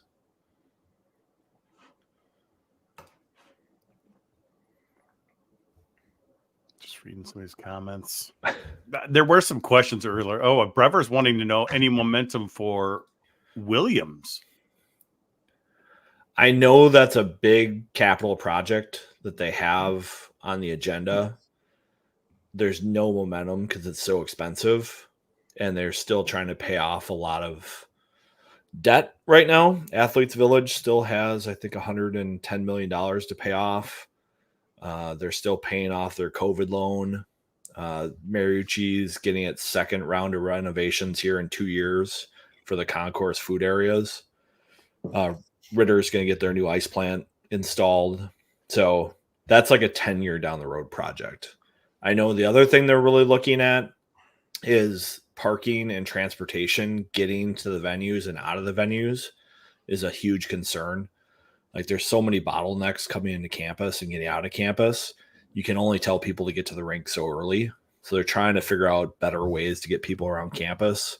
And I know that's a big project on the agenda too. Yeah. Sounds exciting.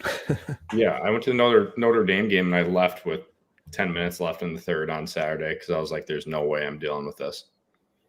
I was shocked by that too. The first time I went to a game, and it was one where it was like, I don't know, let's just say there were 7,500 there. So like good crowd, but like not jam packed. I was shocked by one, how packed it felt in the concourse, and two, like in between periods, and two, how kind of annoying it was getting out after. So yeah, I could see that. Because I have a question on the funding for these projects. So like, for example, the shrinking the rink this summer, I feel like you hear a lot about the funding that they raised for that and whatnot. Is their goal or their strategy, like the funding that they raise, is that to cover the whole cost of the project, or do they kind of try to maximize their financial benefit in that, they raise X amount of dollars, they put a down payment, and then they get a loan out because they think that they can, maximize their outcomes by doing that? Or like when they have these financial goals, like what does that number mean? So like for shrinking the rink, they couldn't fundraise it. They just did not get enough support from people to do it on their own. So they basically took a loan and the athletic department's paying for it. The locker room and the team areas, that was fundraised completely. That's what I thought. So like that area and like the lockers and stuff, like they fundraised for that and they were not going to move ahead until they could get that done. With shrinking the rink and replacing the refrigerant, it was such a risk to not do that because if they had a coolant leak and they had to replace the R22, it would have been super expensive. They decided to move ahead with that just and take out the loan. So I think this next project, which is going to be upgrading the team areas and some of the video boards and things, they're going to have to fundraise for that. I don't think they're just going to take a loan and pay for that with that money. Okay. So it's complicated. Some of the things that aren't easy to fundraise for, they're just going to go ahead and do it. Like the Athletes Village, they broke ground way earlier than they've ever done for any other project. Most projects, they want to raise, I think, 80% of the money up front before they break ground. And that project, they only raised like 30% and went ahead. So big difference there.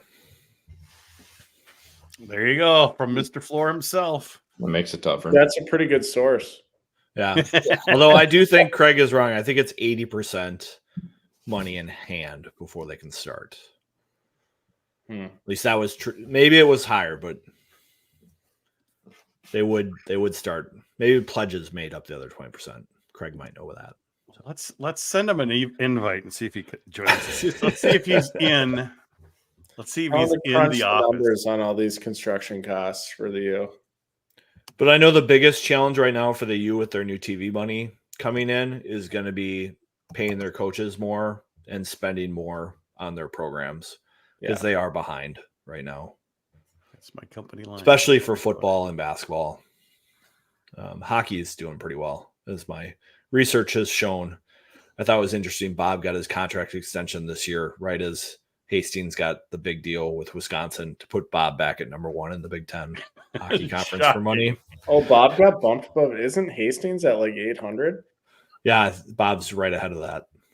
So, damn. It's like half of that retirement money, similar to what Lucia had. Because I remember Lucia had like 400, like was for retirement, and then like what is it? Deferred compensation. Deferred compensation. Schierhorn, you're an expert on that right now, right? In theory. In theory. This is not a finance podcast, though, so we don't need to blow people. Should I put some of my 457 into a Roth, Eric? I need to know. That's new this year. I haven't been able to do that before.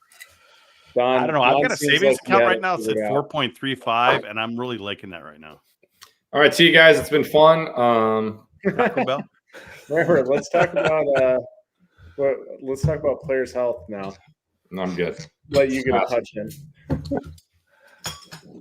How's the hockey coaching going, Rammer? It's good. It's a blast. How often are you on the ice? Every day? No, not every day. Like we skated Monday, and I was at the cabin for New Year's / Christmas with the family, but practiced yesterday and today, and then play tomorrow at 7. I'm kind of like what do we practice 4 times a week? I'm there 2 to 3 is my goal, kind of, and then ice fishing season started. I'm the but has it really? I'm kind of up north. It has, I'm kind of in the 4th coaching range. I'm still on the bench, so you haven't been rescued from Red Lake yet, have you? No, I made my Red Lake trip early December, so I managed to avoid that. But I'll get up on the lake and do some ice fishing. But coaching's been a lot of fun. I was talking to my wife today on the way home from practice, and I was like, I get out on the rink, and it's like college and high school. Like any issue going on in my life, like gone. Like it's just hockey. It's just, this is the only thing I'm looking at, and it is so pure, and it's just so nice. So it's a getaway, and we have a lot of really, really fun kids to work with. So it's been a blast.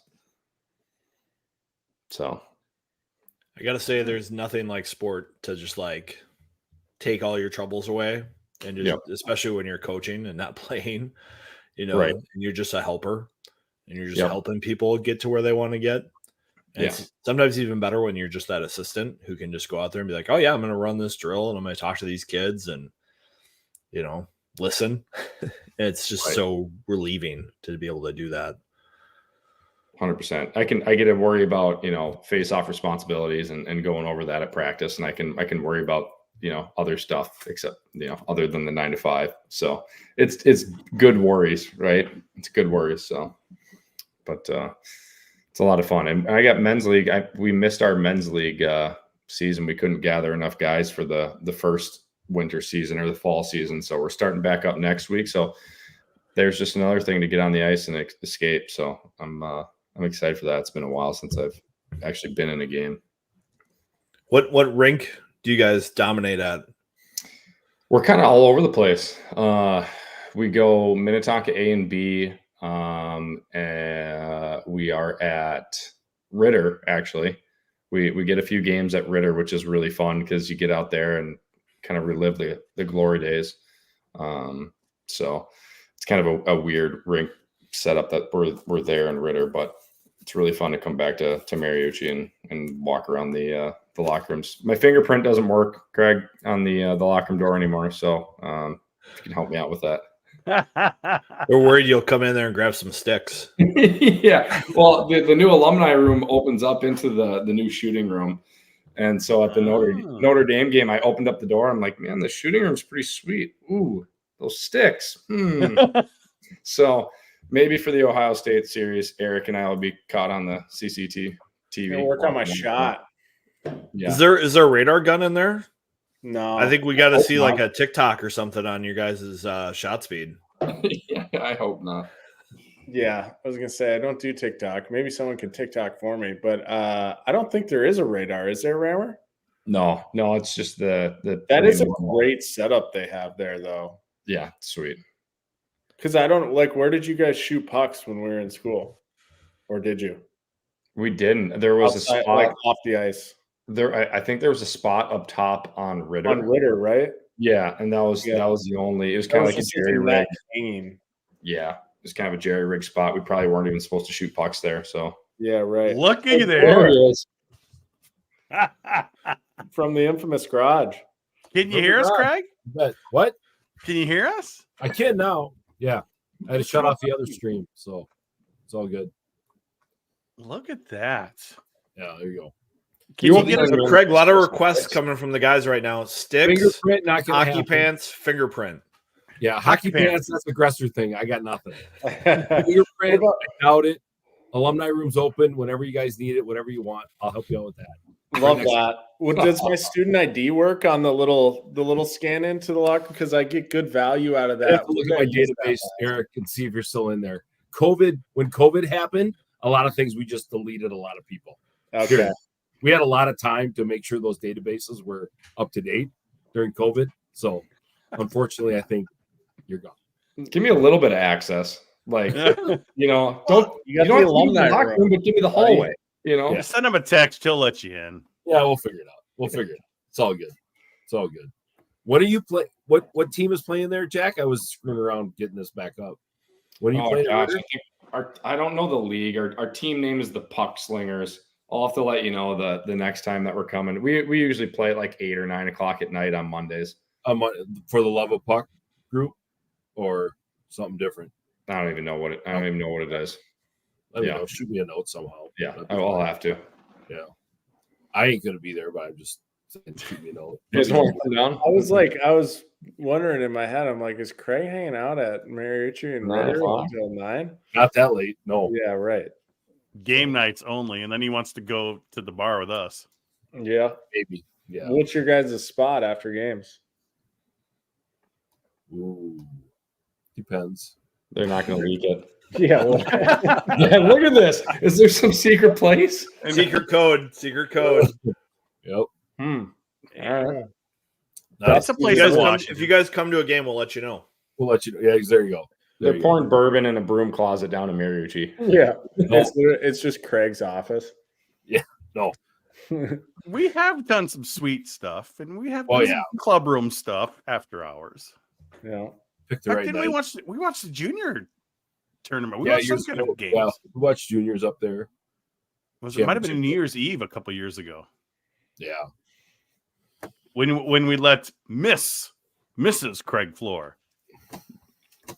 run the show. Yeah. As she should. As she should. She puts up a lot of crap. She does. Craig, do you got any good memories to share with the These two GPL guys- family about these two? Not That they would necessarily. love to respond to. More with Jack's sister more than him. Whoa. Oh, Hey, now. I mean, I'm not saying anything like that.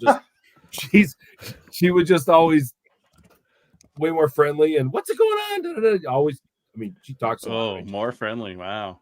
She won't shut up. What are you gonna say, right? Rammer doesn't really shut up either sometimes. Well, I know, but whatever. It runs in the family. Runs in the Does family. that come from Mike or Jill, Rammer? Definitely not Mike. Comes from Jill. It's all good. It's all good. It was fun. So how's everything going with the lights, Craig? Yeah, people complain about the lights. People complain about the lights. Get a lot Yeah, of have us. you Have you Yes, got them sir. have you got them refixed? You got them anything like that? Anything We did going one on thing. with the lights? We did one thing. We had another meeting today, so they're working on it some more. So, Sweet. What's the deal with the lights? Clue me in. well, on the that new one. the new lights we have, just how The they're backlight. aimed, what's going on, and different things. So we're just trying to get things figured out. So Has there engineer- been any issues with the ice with the No. new setup? Like no, it's awesome. deteriorating conditions? No, it's good as new. Nope. As my ice guy said to a different tech that was in the building today, it's like having a Ferrari in the building. He loves his ice plant. So Nice. fun. That's good. Money well spent then. And Yeah. and now you're going to have a junior tournament there. Probably half the games. We heard that. We'll see. That's pretty cool. We'll see. The announcement's on Friday. I can't say anything other than that. Of course you can't. Can you- Jess Myers probably already knows, though. Jess Myers That- already let the cat out of the bag on that one. For as the Star Tribune knows- calls it, who knows that the one that leaked online it first? hockey outlet. Did it really? Bruce was the one that leaked it first, and then my phone was starting to light up from several different people. They're wondering if you had who let it out? Who let it out? No, not even that. Just is this true? So Oh, speaking of Jess, he thinks the lights are perfect. Don't mess with them. don't mess with them. Yeah, from where you're at, Jess. If you're down in the seats, it's a little. If you're in like row 12 and you look up a little too much, they're pretty bright. yeah, there's some things we're working through. We're working through. So it's all good. It almost feels like some of the lights are at the first couple rows of the seats rather than the ice, and that's causing some issues. Well, just wear sunglasses. Yeah, there you go. Yeah, Closer was saying he was like, if the puck gets up, Yeah. it's harder to see. Yeah, Huh. versus the old lights, I can guarantee. I'm sure that's going to be an issue. Yeah, you could see everything, but he's Which like, is like now saying when the puck gets baseball up in in the the air, summer. it's hard to find. Just like baseball in the summer, if the sun's in the right spot, you're screwed, right? Huh. Interesting. Because that's one thing about those old lights. It was very balanced. Straight down. It was straight down, and it was it lit up the stands too, but it was very balanced. Yep. Even if they took 5 minutes to warm up. So now we're going to see Robert Morris just like flipping a bunch of pucks in the air. Yeah, because they're all listening to this podcast to learn that. They got Yep. scouts watching this. Deutsch has already texted that coach. That rat. Derek. Got a great game plan for you here. I texted Deutsch like 2 or 3 times this On summer. purpose? They were all a little disingenuous, admittedly, but like I'd always text him. I say, "Hey, can you just let the pro shop know that I'm playing for free today?" Talking about like when I'd go play Meadows at Mystic, Nice. and he always said, "Yeah, what?" He'd say something stupid like, "Yeah, what time are we playing at?" No, Where's Deutsch. my invite? Yeah. Well, I'm sure if you got him onto Hazeltine, it'd be reciprocal at the Well, Meadows. I'd have to be a member there first. I don't have that kind of pull. I have. You can't get that's- Ben to get you and +1 No, I'd have a higher likelihood of maybe Lingo getting lingo. me Okay. and Deutsch on. But I got to see what his game's like. I can't be bringing him to places as a +1 of a +1 if he's got no game. He's got a good Les Bolstad game. He's He's got a good game for Les Bolstad. He can punch it out from the trees. The Yeah. Les Bolstad trained me. That's where I started. Bolstad playing golf. punch. Trained me. Yeah, you guys would like this. Sammy almost hit me on 18 at Les Bolstad this summer.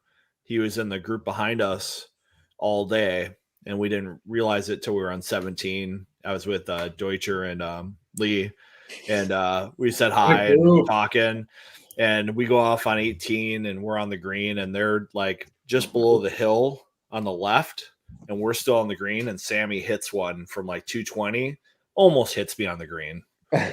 Totally not on purpose. So Totally on purpose.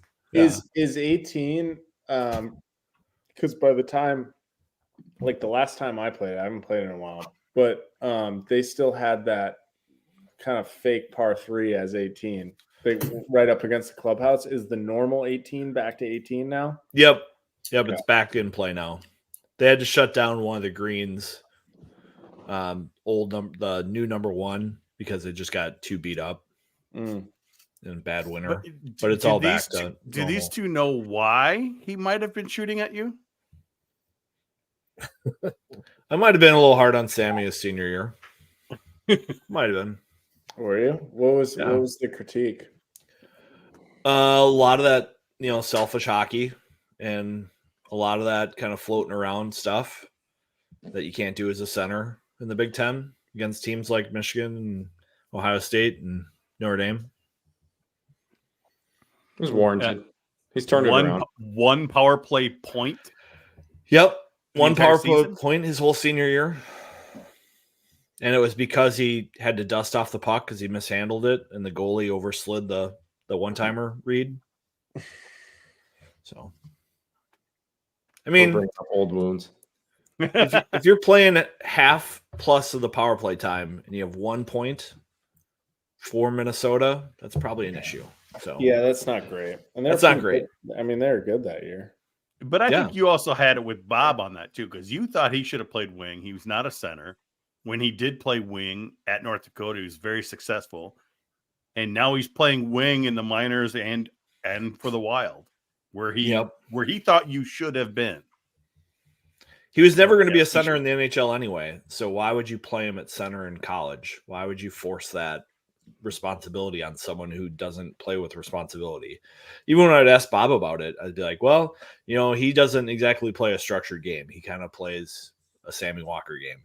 It's like, well, maybe he shouldn't be playing center then. That's kind of your system kind of demands your centers to play a certain way, even talented players at center. That's why you're a coach, Viggs. Yeah, my Squirt C team is just learning all kinds of lessons this year. And you're getting lessons from Bob now, aren't you? Too? Aren't you sharing your stuff with Bob now? Yep, I'm very into positionless hockey. So D can go play forward, forward can play D. Who's ever in the number 1 position, you're on the puck and go. Who's ever the last position, you play back. That's kind of where I think hockey's headed. Is you just play the opportunity in front of you, and you just have to read your teammates around you and fill the space. And so all my games for my team, my Squirt C team, is just like read the situation and play off the puck or play on the puck. Support your teammate with the puck, support the player without the puck, that kind of stuff. So all of our games, we don't say who's center, we don't say who's wing. We just say you're on offense, you're on defense. You transition, you got to figure it out. How's that going for the Squirt C's? They are learning a lot. Like last year, we won like 4 or 5 games. This year, we're over 500, and kids are getting better. So there you go. Cool. They're having fun. Everybody came back and signed up for another year of hockey. Nobody transferred to Minnetonka yet. I did lose my 2 best players to traveling teams because they're playing great, so they're having fun. But Viggs, I think you asked Craig if he had any stories. Did he ever answer that? No, he kind of dodged that one. Dodged it. You got to have one. What story? What do you want? Well, just anything that's not too embarrassing. I mean, obviously. I don't know. It's not that many. I was never down by the team. I always avoided you guys when it was practice and in the locker room. And well, that's because you're avoiding Don. You're well enough connected. You got to have something. Yeah. Not necessarily about me and Rammer. Like I said, I tried to lay in the weeds and not make headlines, but I don't know. You got to have something good. I got nothing. There's nothing that important. Nothing that good. Is Stearnsy still the Zamboni guy? Oh yeah, like I said, he's the one that thinks this His new ice so- plant Ferrari. Yeah, Loving it. he's Loving it. great. He's the best. Yep. So can't wait. And then we'll tie that system into Ritter next year. So we're excited. So it'll be good. Give us the Give us floor the dirt. dirt. You got to flip it around. Or dirt floor. The Yeah. dirt floor. Dirt Rammer, floor. Schierhorn, have any fun stories about the rink or conflicts between coaching staff and said rink manager? Because we know the rink manager is well loved by everybody. Oh, I actually Probably think not. Craig is respected enough where he didn't get any flack from. I got yelled at. I get yelled enough. I get yelled at a lot. Did you? What'd you get yelled at for? Just it all depends. He festered. Yeah. You know, Scheduling speed skating for Well, Wisconsin weekend. that's my biggest screw up of my career. We won't go there. That was So they had to play at Target that was Center. before these guys' time. They don't even know. That was different. It wasn't speed skating. It was a different event. But Power, Well, that power was- yeah. skating. Put some power skating out before a game. Big No, ruts in the never- ice. never did that. So We've had Rube games like that, Viggs, in the past. Oh yeah. Well, my When they were squirts have that all the practicing- time. We've got like practicing ice in and speaking. Augsburg. And you come out there and it's like a Oh, yeah. rumble strip. We'll be at Augsburg, which has soft ice anyway, and someone didn't move the cones for an entire practice.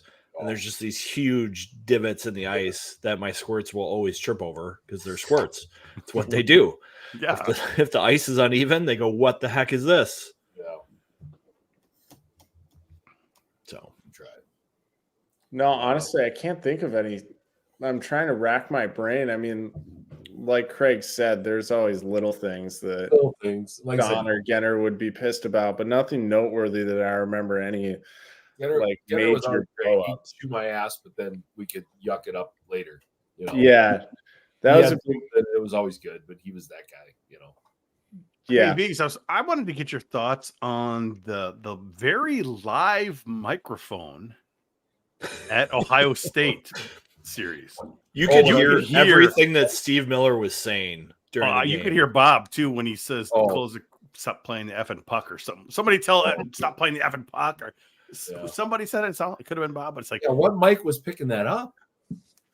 They I must don't have a know. mic right by the. I think Frank I don't Wally think said so. it's like a blue line mic. Well, maybe they did, depending who was broadcasting that one. But Well, usually they just grab those four mics that are over the ice sheet. no, So this once was they were that at loud- Ohio State. Oh, at Ohio State. At Ohio State, yeah. Yes, they were But picking on the up radio like- broadcast, you could hear just like everything from the Gopher bench. And Awesome. Steve Miller is a talker. He is telling everybody what to do. And as I was listening to it, I was thinking, when I coach during the games, I kind of try to just let my players learn. And then afterwards, we'll talk about it. Like, what did you see? What read did you make? What were you thinking? Because I don't know what you're looking at. Maybe you're looking at the ice. You probably weren't looking and saying, "Oh, there's three guys on me." They had no idea. But Steve Miller is just like telling everybody exactly how to play on every retrieval or whatever. And I thought it was interesting. Do you guys remember coaches on the bench just telling you how to play everything? if I was in the net, no.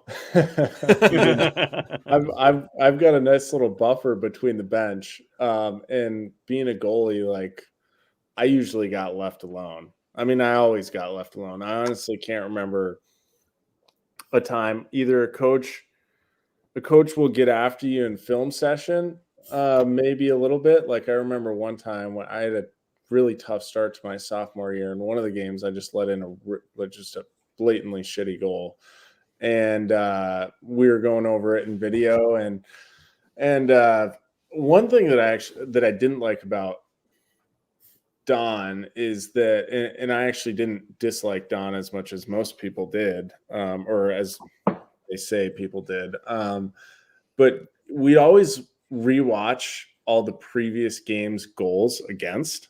And I'm like, especially as the goalie, I'm like, all right, like we won 3-2. Why do we need to highlight the two goals all the time? And even if they weren't my fault, and I blatantly knew, I'm like, okay, that was backdoor tap in. I had shot. Like I'm still like, what do we get from this to an extent of every single one? But there's one time let in a shitty goal, and then he was like, and what happened here? And I was like, oh, figured I'd own up to it. I was like, that's a What happened here, Eric? That was a shitty goal. And he's like, you're damn right. That was a shitty goal. So that's really the most I had, during games. No, but in film sessions, sometimes you got it. I can recall like Don yelling at you, Eric, though, like on how to play the puck, or like in practice, like you kick out a rebound or like something like that. And he's like, you got to deflect it this way, or you got to do it. I'm like how? Yeah, he would do.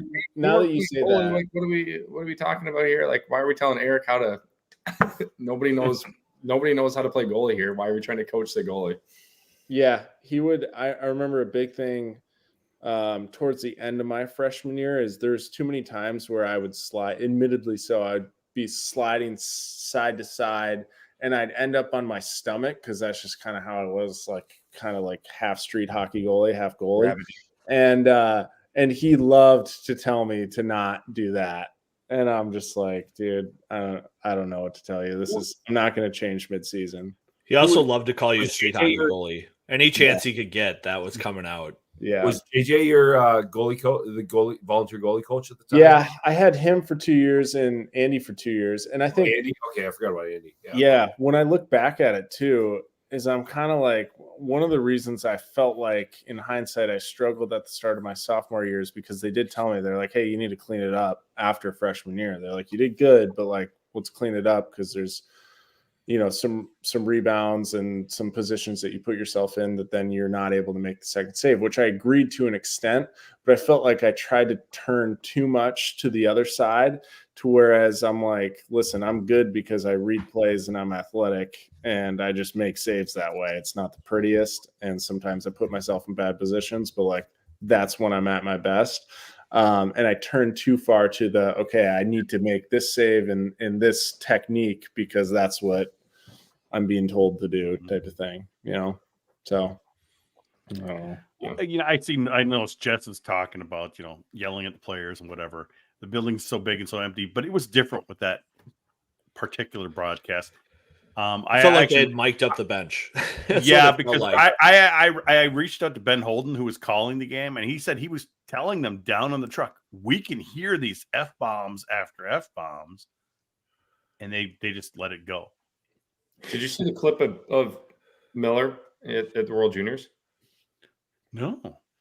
Yeah, there's a clip of him on the bench, and I don't know who they were playing, but they're chirping one of their good guys, and it cuts to Miller, and like, if you can find the video, I saw it on Twitter, and he's like, we'll effing kill him, like we'll kill him, or like something like that. He's turned into Ryan Hartman, huh? The clip is on Twitter somewhere, and he's yelling at the guys, and I was like, that's pretty funny. Like, looking at him, like looks kind of like a harmless guy, but he's like, he never says a bad thing. He's awesome. Love that guy. It was funny. It was funny. Yeah, Viggs, I'm kind of the opposite as that, like the fourth coach on the bench. Like, I'm like kind of ping-ponging back and forth, forward and D. Guy comes off the ice, and I'm like in his ear. Like, I'm not barking at guys, but I'm like, here, this is what I saw. This is how we can kind of fix it, because you only get 2 games a week. Same as college. Like, coach them up now because then they can fix it the next shift is kind of my mentality. And like, coach them up as much as possible now. And then once regionals start, or like in high school sections start, now you can kind of ease back, let them play. And now you can look at like system stuff, but coach them up while you can. Yeah. Sometimes I feel like the opposite, like, let them learn how to be creative and make decisions for themselves, and give them some scaffolding and guardrails. Be like, hey, these are no-nos. Like, don't do these, but everything else, like when we're on offense, create, like take advantage, like turn people's ankles, like get them looking 2 ways, do whatever, make creative plays, your own end, be more cautious. And then in the playoffs, it's like, okay, don't turn the puck over at the blue lines. It's like when I start talking to Jupe about all this stuff, like do's and don'ts. It's like, now play more by the rules in games that matter, because everything else is all development. Right. It's all developing. Ryan Hardy coached the Chicago Steel, like when they had all those great players going through that program, like Owen Power. He's just like, we are developing the entire year. And they won the Clark Cup. And their entire year was develop. Yep. What do you see? What do you learn? How do you improve your decision making? And that's how he viewed himself. And I feel like, sometimes Bob is like that in the first half of the year.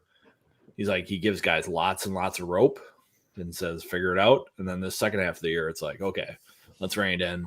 We're going to play 3 lines more often than not. We're going to play 5D, tighten things up. Yeah. I like a coach that like TV timeout or in between periods is like talking systematic stuff, like stuff that can actually impact the game, like telling me to skate harder or like work harder.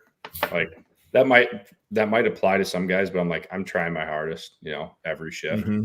So like, if we maybe change up our forecheck, that might work. Who knows? Yeah. It's like they're always coming 2 guys hard on the strong side. We need to look at reversing. You got to at least shoulder check and know what you're getting into, or sometimes be deceptive. Don't always do the same thing. Like just throw in some change ups, like be a pitcher. Like you can't go fastball every time.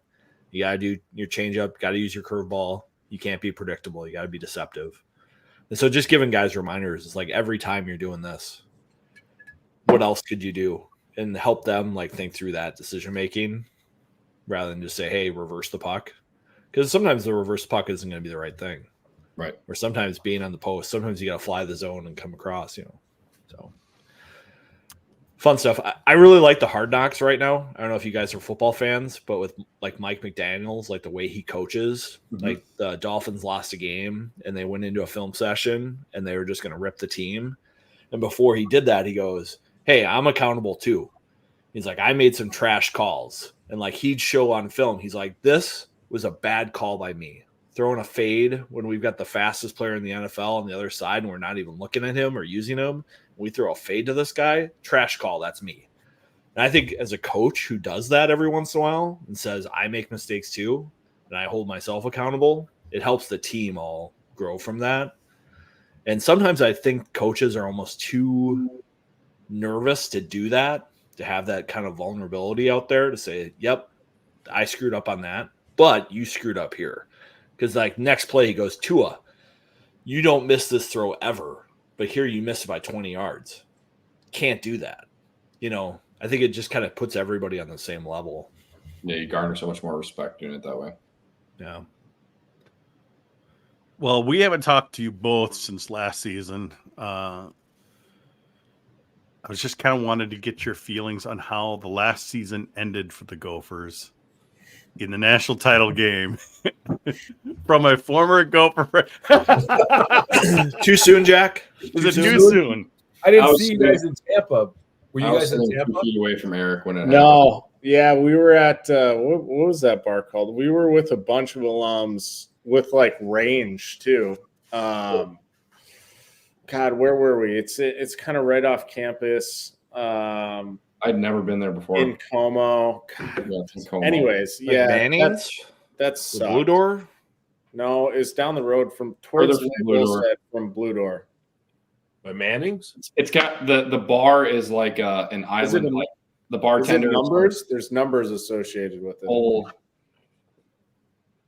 Anyways, yeah, Station 280? Yeah, I think it was station. Oh, Yeah, Wait. yeah. 2 for 2 for one ones. all day, every day. Craig, I love how we both know that. Yeah. 2 for ones all day, every day. Don't you? Yeah, that sucked. That just like the wind was sucked out of that place. I mean, there's nothing I'm gonna say that people haven't already said before, but it was just a bummer because those guys were, I mean, especially when you look back, I was talking about it with someone the other day, and I'm like, because for me, the Gophers being an alum are like the only team I really care about, and really the first team that I care about as like as a fan and having like pride and passion for a team, so to speak, because, being from Alaska, we don't have a sports team.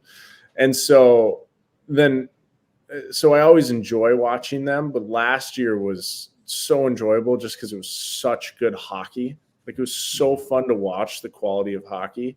And this year it's fun too, but it really made you realize the first half of this year, let's just say, like, how good that team was and kind of how, I don't want to say few and far between that might be, but like how much of an anomaly that team might be in the grand scheme of, decades of Gopher hockey. And it's just a bummer that they didn't end up getting it done. And a lot of alumni were on that trip. Craig, you probably saw. Oh, it was so much fun. Many. So much fun. Seeing all those guys all the way, my 26 years of being there, all those guys, so many guys were down there. That's why I had to tease you two that you weren't down there. But yeah, because Rob Stauber and his wife was sitting in front of us on the plane ride down. Yeah, These guys are too young to take that last minute trip to Tampa. Well, I was in Tampa the weekend before, or not Tampa, but Sarasota, because I was visiting a buddy who was in my class on the golf team. Actually, me and Jack Glover and Tyler Sheehy went down there to visit him and play some golf, because we were like, we planned it in January when it was shitty in Minnesota, and so I was like, am I going to go back down for a second consecutive weekend? Probably not. And so that kind of hindered my ability. that's just poor planning.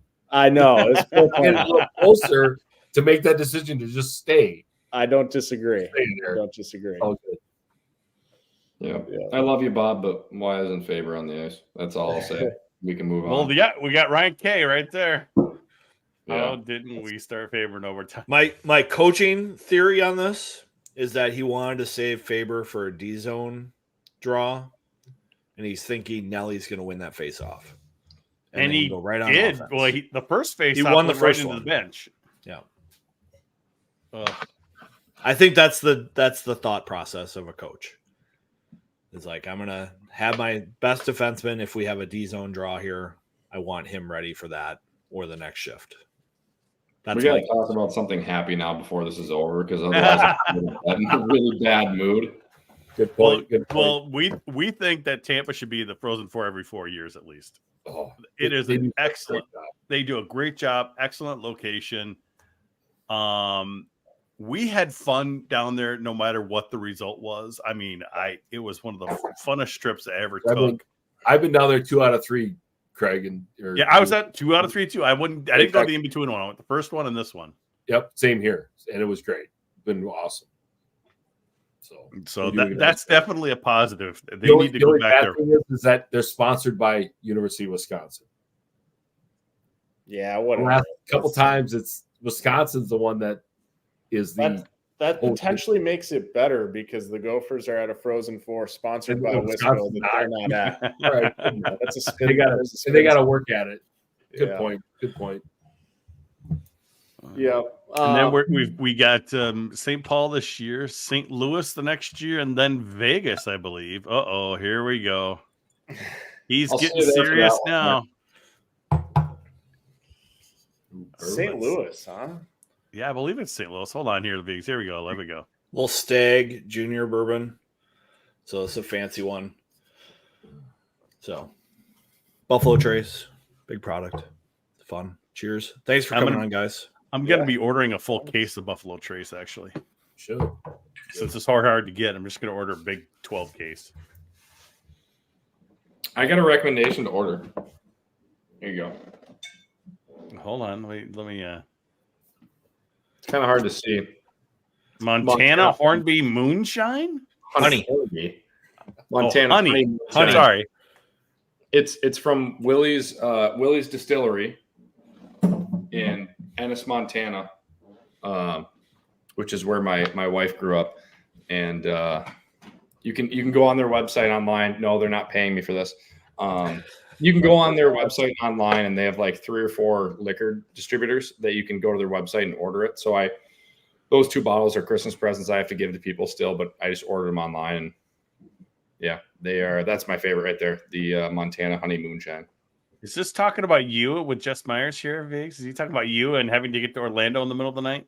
Yep, that's me. I saved about $450 on airfare by flying into Orlando and out of Orlando, but I had to get back for Easter Sunday.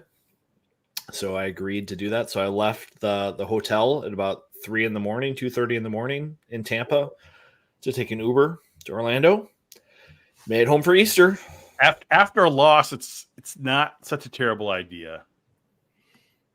It was fine. It worked out. I got to hang out with Derek Schooley and Scott Sandelin in a hotel lobby until 2 a.m. talking hockey. And you had Frank Surtery with you in the press box, didn't you? Yeah, we watched hockey together. So that was awesome. Gosh. I feel like that would be a thing for college hockey diehards, is to watch a game with him breaking it down. Like, we were breaking down forechecks. Like the Manning cast. Breakouts and power plays. And do that. He could do the Manning cast. That would be awesome. It would have been total Manning cast. And like just random stories that would come up in the middle that were awesome. It was totally worth it. So maybe if college hockey gets a little bit bigger, we can do that. I kind of like it where it is, though. It's a secret. Maybe a little bit bigger would be good.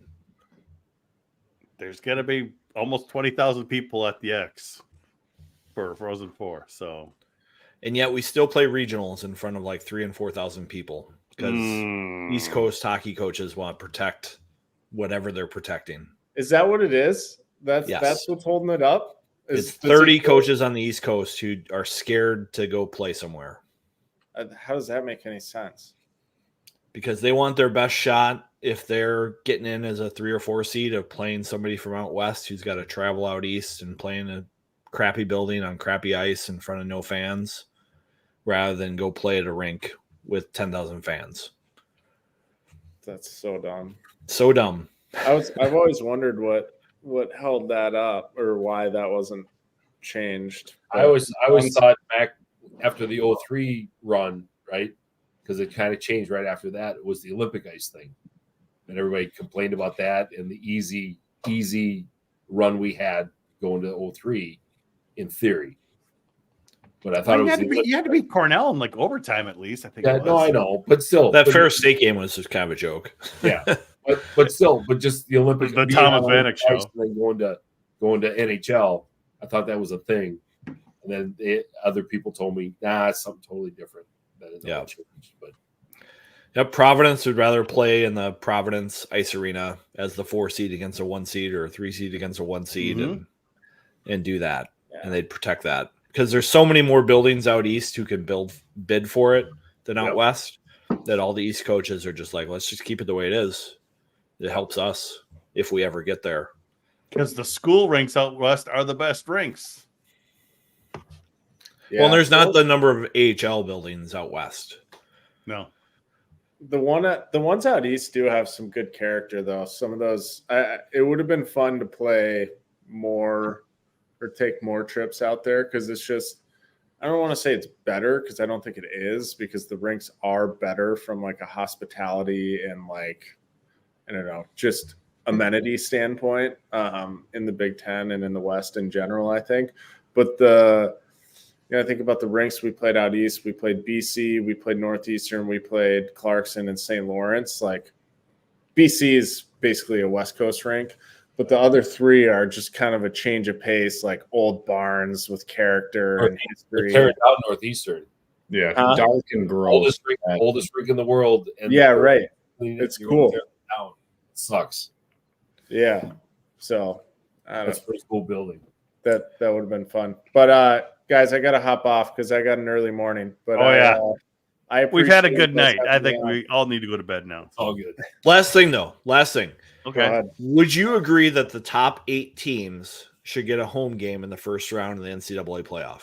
Yeah, 100%. I'm all for that.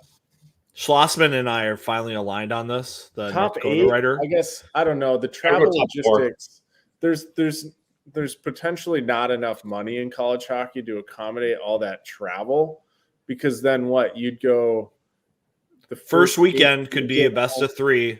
If you're the number 1 seed, the 16th seed comes to you and plays a best of 3 at your rink. Yeah, but then are you going best of 3 the next round or no? No. See, then you go to like a super regional. But where I just don't. Why give the 16 seed a 3-game series to compete? Or like, yeah, they're probably going to win, but like, I hate the 1-game format anyway. But I think it should be give the top 4 seeds like the home regionals entirely, right? And then go from there. Yeah. Still 46 people watching live on YouTube right now. Loyal fans. They're great fans. But thanks for coming on, guys. We're gonna end the stream now. We'll get you Appreciate on again. y'all. Yeah, thanks for having us on, guys. That was great. Ton of fun. Boys. We'll Later, see you guys on the gang. ring. See you guys. Right. All right.